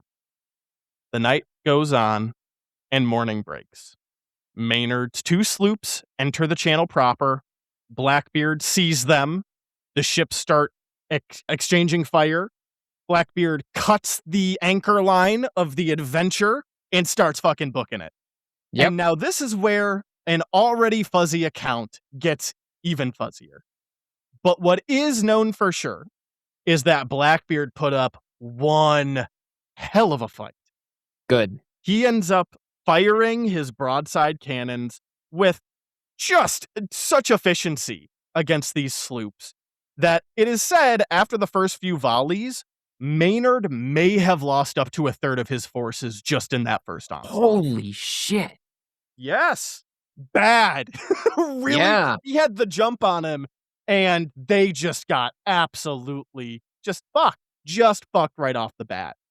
However, having the jump on them is still having the jump on them, which means they have momentum, which means their sails are up, which means they are closing the gap. Maynard and Blackbeard see that they are getting closer and closer, and both captains brace for boarding and impact and tell their crews to prepare for close combat. Now, this is where we get a battle of 2 captains, one of which is a swashbuckling mercenary who may or may not have been a combat veteran in this Spanish War. We don't know, but is not nearly on the level of discipline and a proper formal training as Lieutenant Maynard. Maynard sees that their ships are about to collide and that they are definitely going to board or be boarded. And he decides to keep most of his crew below deck. He is going to allow himself to be boarded. False sense of security. The 2 vessels contact one another, and the Adventure's grappling hooks hit into their target. Several, basically, grenades go off and break across the sloop's deck. causing massive smoke screens, blowing shrapnel everywhere. And as the smoke begins to filter through the air, Blackbeard rides what he saw as momentum and led his men aboard. And he was jubilant at the sight of how few men Maynard seemingly brought. He sees Maynard up, still above. He was above deck. Lieutenant Maynard did not hide below deck. He stayed above deck. Mhm. And he sees Maynard, his quarry, and a group of maybe a dozen or so men that were up there. Some And goons. we're like, it's fucking slaughter time. Yep. And as Blackbeard thinks that he is about to just absolutely fucking destroy this British fuck, the rest of Maynard's men burst from the hold, shouting, firing their flintlocks, filling the deck with even more smoke and gunpowder. Yep, it's an ambush. And the plan worked. The pirates were apparently, not surprisingly, or I guess maybe, they were surprised, but not surprisingly to the onlookers, taken back by this assault. And Blackbeard continued to try to rally his boys, say, we got to keep fighting across the deck, which at this point had already been slick with blood from those killed or injured by Blackbeard's broadside assault. So again, remember, Mhm. it's not like he was going on a ship that looked great. He knew that he had done some serious damage. He Yeah. just didn't know that there was more in store. Mhm. A reserve fort. Maynard, yes. And like proper bosses in this conflict, Maynard and Blackbeard fucking seek each other out. They Hell both yeah. fire their flintlocks at each other. Maynard actually manages to hit Blackbeard, and Blackbeard misses. Connor, do you know how fucking hard it is to hit somebody with a flintlock? I do. Their aim was fucking terrible. Because isn't this before rifling was It invented? Or at is. least the flintlock? Yeah, yeah, yeah. So these things, It they is. didn't shoot straight. Yeah, it's just a total fucking you shrug, right? Yeah, So crapshoot. some might take this as skill on behalf of Maynard, and maybe there's some truth to that, but really it was a fucking luck of the draw. Yeah, And certainly Maynard he ended up pointed getting it in the lucky. right direction, probably. Yeah, he pointed it. I'm sure they both pointed in the right direction. Blackbeard just got fucking tagged. Mhm. Because it's a flintlock, they had one shot. So they throw their flintlocks away, and now they draw their swords. Blackbeard gets, after being hit, into close combat with Maynard and ends up actually breaking his cutlass at the hilt. So Maynard is now disarmed. Oh, wow. However, Maynard still has superior training and at this point, tiny advantage in numbers, but an important one. Mhm. So the pirates are pushed back toward the bow, which allowed, or one of the other British officers' crews to arrive and then surround both Maynard and Blackbeard, who at this point was totally cut off. Blackbeard's people, they're cooked. They are not getting out of this. It is now a matter of how many do they take down before they die. Yeah. Oh, man. Blackbeard is still fucking pressing forward and is, again, this is all supposedly, it's all fuzzy, it's word of mouth, it's legend, but apparently was getting ready to deliver the killing blow against Maynard, but was cut across the neck by one of Maynard's men, saving Maynard's life. This ended up redirecting Blackbeard's cutlass, and it actually struck Maynard across the knuckles, which was part of the reason some of what he shared is like, this is what happened. And he showed his knuckles off as proof that, this is what happened. Whether or not he actually got it from that, who's to say, right? But that Mhm. is supposedly how the story goes. Blackbeard is now very badly wounded. And at this point, there is no heroic final stand. He gets fucking jumped. He gets shit stomped. He is attacked and killed by several more of Maynard's crew. The battle is finished. There are different accounts as to the casualties of this battle. Maynard personally reported that 8 of his men were killed and 12 of the pirates were killed. Another one of the captains that were there said that 10 pirates were killed and 11 of Maynard's men were killed. And the official report from the Virginian governor that set all this up claimed that 10 pirates and 10 of the king's men were dead. Hmm. So this is where it gets gnarly. They didn't just want Blackbeard dead. They wanted to send a message. Upon examination of Blackbeard's corpse, it said that he was shot 5 times and was cut about 20. Wow. Blackbeard's body was thrown into the inlet, but only his body. His head was suspended from the head of the ship of Maynard's sloop as proof that the reward could be collected by him. Mm. And also to show everybody they passed that the time and age of pirates was done. Over. It's done. Stop or we will have your head. And to really hit this point home, as they make their way back to Virginia, Blackbeard's head was placed upon a pole at the entrance to Chesapeake Bay as a warning to all other pirates and greeting other ships.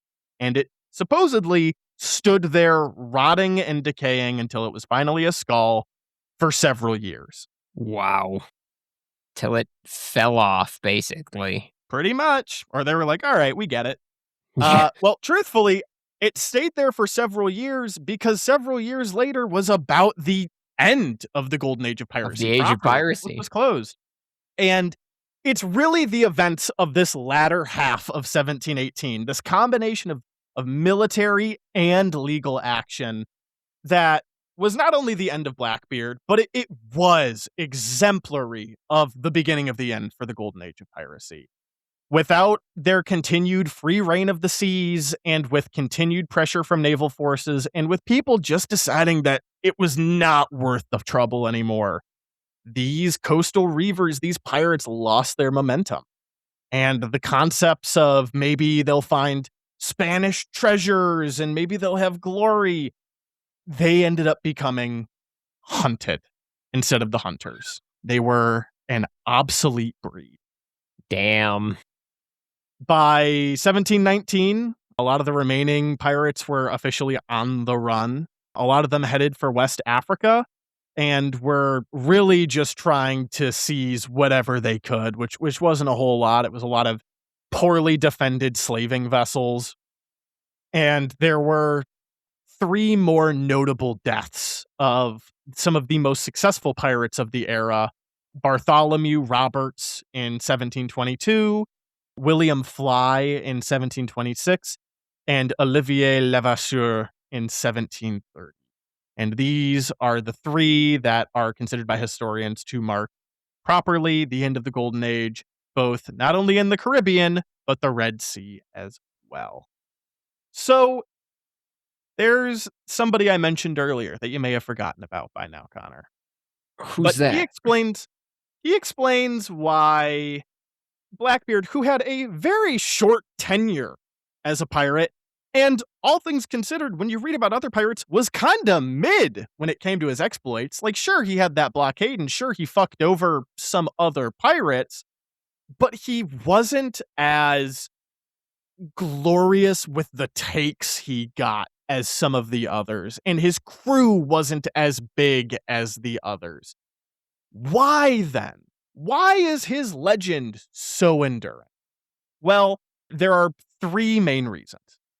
1, blockading Charleston was fucking crazy. That was nuts. Yep. That's just, you gotta give him credit where that's due. Like, that's fucking insane. 2, and I'm sure you picked up on this, he was theatric as fuck. Yeah, he did a good job of presenting himself as this Yes. massive threat. Correct. Absolutely yes. And that also dovetails a bit into the 3rd option. And this is the guy you might have forgotten about. Captain Charles Johnson. Oh, He yeah. was the one, he gave that crazy description of like fury and fright, and he's so fucking cool and scary.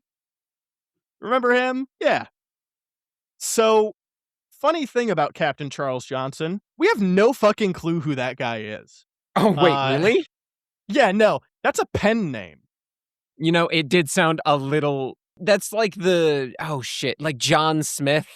I'm Yeah, trying to find the right word for it, but bland feels underwhelming. But like Charles Johnston feels very much like, dude, that could be anyone. correct. Yeah. Because it was supposed to be. He was a pen name. Now, the name Charles Johnson may or may not have came from a play that was going around at the time about pirates and being in the Royal Navy, Okay. which is more reason that people were like, it'd be like if you were writing about being in the military and all of Mhm. these soldiers, and it was penned by Steve Rogers. Yeah, that's like all the more reason to believe that maybe we should take this with a grain of salt. Correct.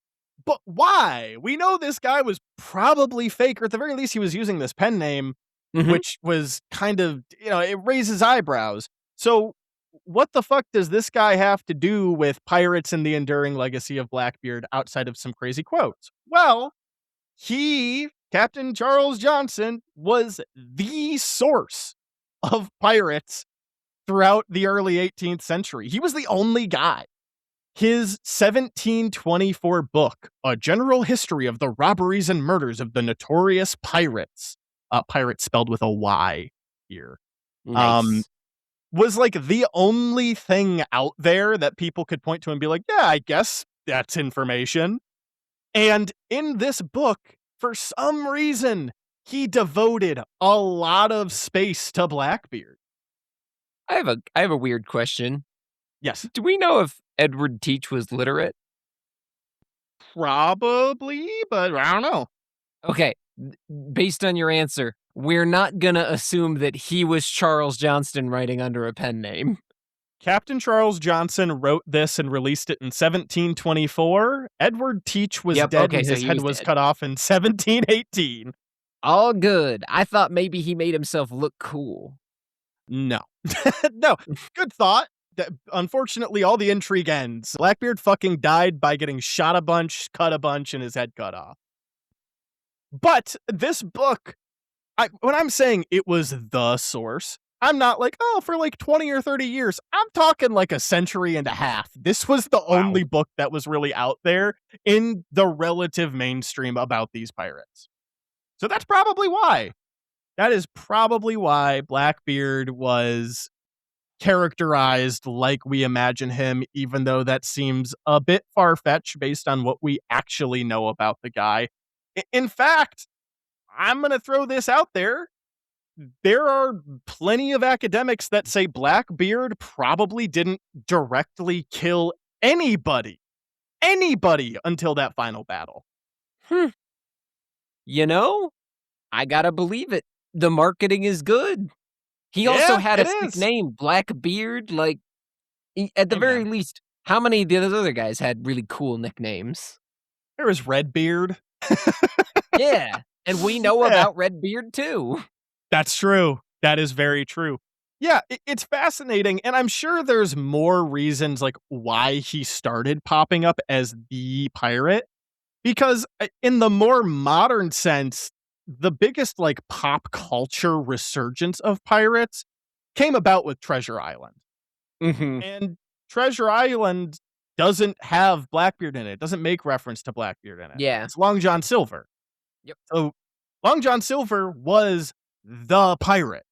And to a certain extent, he still is the pirate today. Mhm. But people are more readily thinking about Blackbeard if they're putting a name to it than Long John Silver. Yeah. So maybe there was like a show that came out. Maybe there was another book that came out. Maybe somebody read this thing by Captain Charles Johnson, air quotes, and was just like, oh, this is an interesting character. We'll bring him back. I don't know. But he's weaseled his way back into the zeitgeist. Well, alright. Yeah. Now, Connor, I know I've been sharing a You're lot, good. but I do want to tie this back into the middle grade fiction book that we've been reading. Hell yeah. So I've shared a lot with you, and we read in this book that Blackbeard was this crazed fucking guy that got captured by Circe and was a guinea pig for, a few hundred years. And he's swashbuckling and yarg, and he's every caricature of a pirate you could possibly think of. Based on what we know now, he is ascribed by Annabeth as a child of Ares. Do you think that fits? Because I don't necessarily agree with that. I think there's an argument for it because he was part of conflict a lot, but I think there are more fitting gods that he could be the child of. I I agree. I'll be honest, my first instinct said, "You know what? Might have been Hermes." And that's what I think, Connor.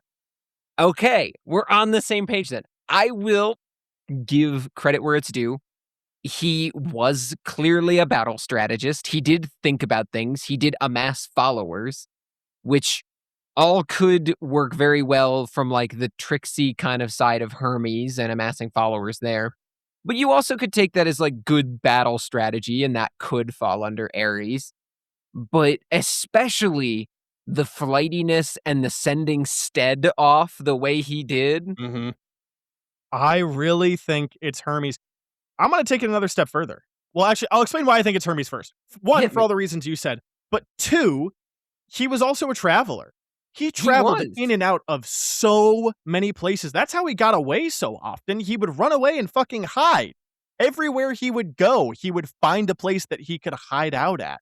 Now, again, that's not necessarily just a Blackbeard thing, but he seemed to do it well enough that multiple provincial states were like, where the fuck is this guy?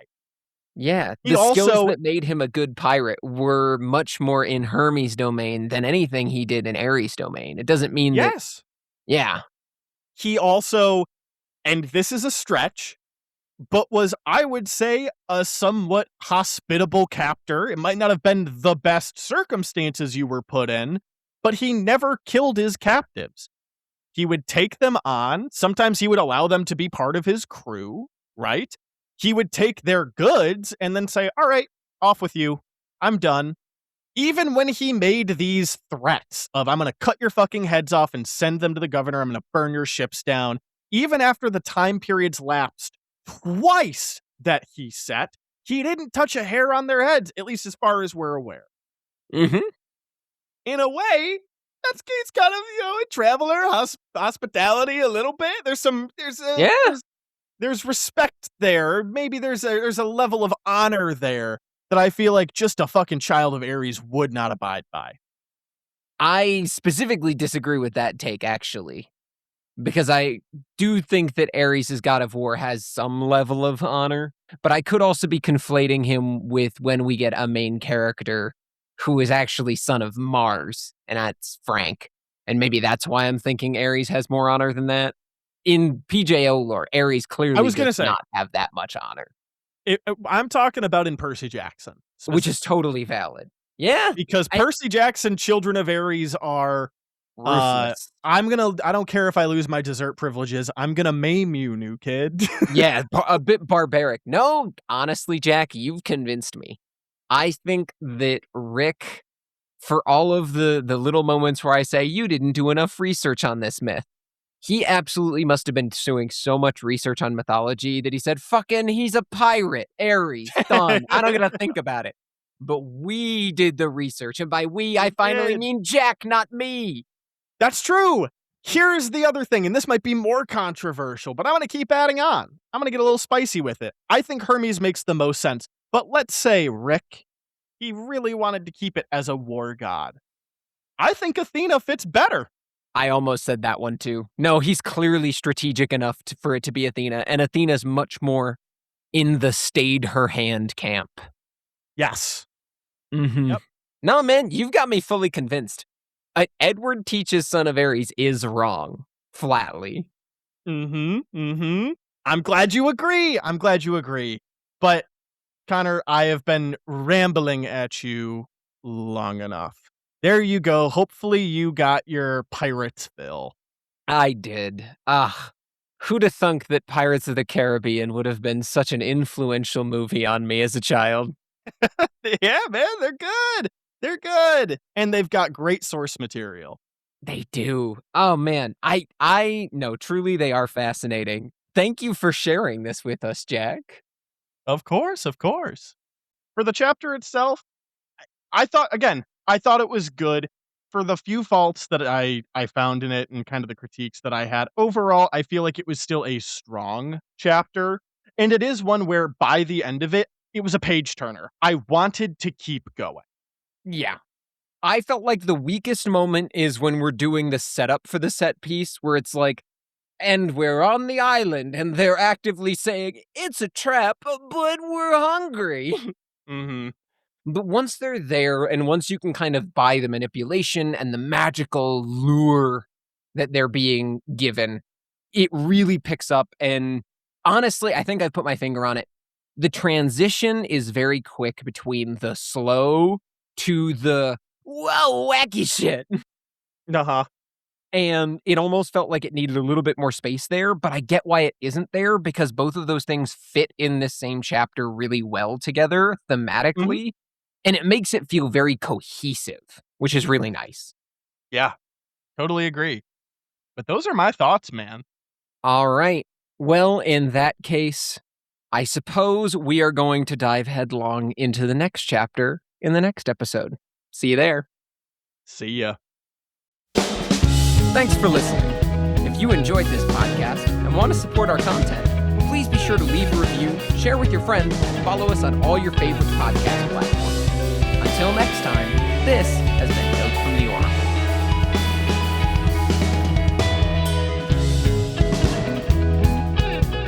Wonderful. That I'm was sorry so that cool. went so long, but, like, wasn't that neat? That was really cool. It was. I truly expected you to be like, all right, in and out, 30 minutes. And you were like, no, I've got this man's whole career. Yeah, dude, there's a lot. I'm so glad you enjoyed that last line. Jack, I put Uh, that in there. fucking killed me. I forgot about Elipnor.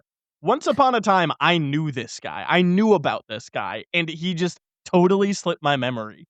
It makes sense because Book 10 of the Odyssey is like one of the books you would read about in high school. Or Yes. like they would have you read like Book 10 as homework. Mhm. It Well, makes sense. didn't this is a long time ago, but in D and Demigods, wasn't there a party that the group went to and Elipnor was there? You remember? Yeah, maybe that's why, because I know Jay specifically fucking adores Elipnor. Yes, because I needed. Okay, so you guys went to a party where you met a bunch of ghosts because the doors of death were open, because this takes place during the Heroes of Olympus, for those of you listening at home. And I needed a bunch of Greek names for random ghosts because I knew my players would go and talk to people. And so one of them was gonna be a bro frat dude who Yes. partied so hard. And so here I am looking through places for Greek names, and I was like, isn't there a guy in the Odyssey like that? And I came across this very passage. Yeah, And that's I right. absolutely was like, I gotta have a Lepnor in there. That's right. Yep, that adds up. Isn't that where Driponitis comes from? That Is is where that where that was Driponitis birthed? comes from because that was Jack's disguise. He said, "Oh yeah, Oh, man, yeah. I'm a Driponitis." Yeah, look at my cool cloak. That's right. That is what happened, huh? It was because somebody commented on how you looked so alive, and you were like, "Yeah, man, it's all this drip." Yeah. It's all in the clothes. That's right. Driponitis. That's me. Man, Oh God, that man. was how many years ago was that now?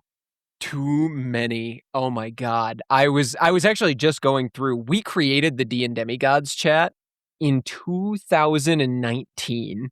Good lord. Yeah. Yeah. Now that was like arc 2. So, it was maybe closer to 2020, 2021, maybe. Maybe. Yeah. Shit. That's sobering. Yeah. Oh my gosh, yeah. It is funny the number of things that it's like I feel like you make passing reference to them and I'm like, "I've heard this before."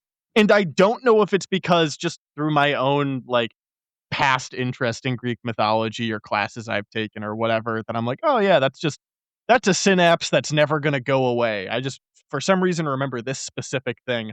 Or if it was because you were like, "Yeah, that's a plot point," or "That's a throwaway NPC."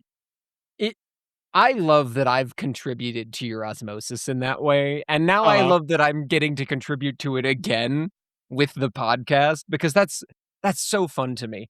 Because I also love coming across that sort of thing and being like, "Oh my god," because I also had forgotten about Elepnor until this moment, because as we just said, it was, like, minimum 5 years ago that I last read that, and I was just fucking chuckling to myself when I was reading it and going, we gotta talk about this fucking guy." I love how that's the star. Here I am, like, having you wax poetic and make Circe and Odysseus talk dirty to one another. I know. And and we're here at the post-ep, and we're like, "Fucking Elepnor? I love that guy. That's my I know. favorite character." It's just there's something so silly about Odysseus pointing out. He's like, "Yeah, we almost all made it." You can feel the fucking contempt dripping off of his words. Yes, Like, it is "We almost oozing all with made it it. out until this little twerp idiot who was useless in a fight and too stupid for his own good fucking slipped on a ladder and bumped his head, and then he died. There we go. Yep, that's the casualty." Uh, yeah, well, especially because you, like, at this point, because he's telling the story after everything's happened, when he's the Yes. only man left alive.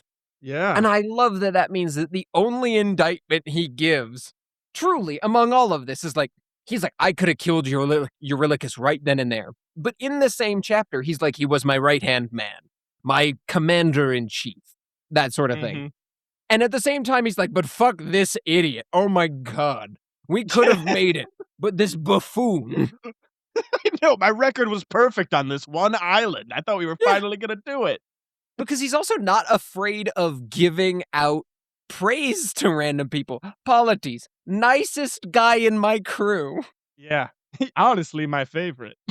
I went back and added the Polites line after I added the Elepnor line to help show the difference between how Odysseus talks about people. He's like, "I love this guy. Polites is my favorite.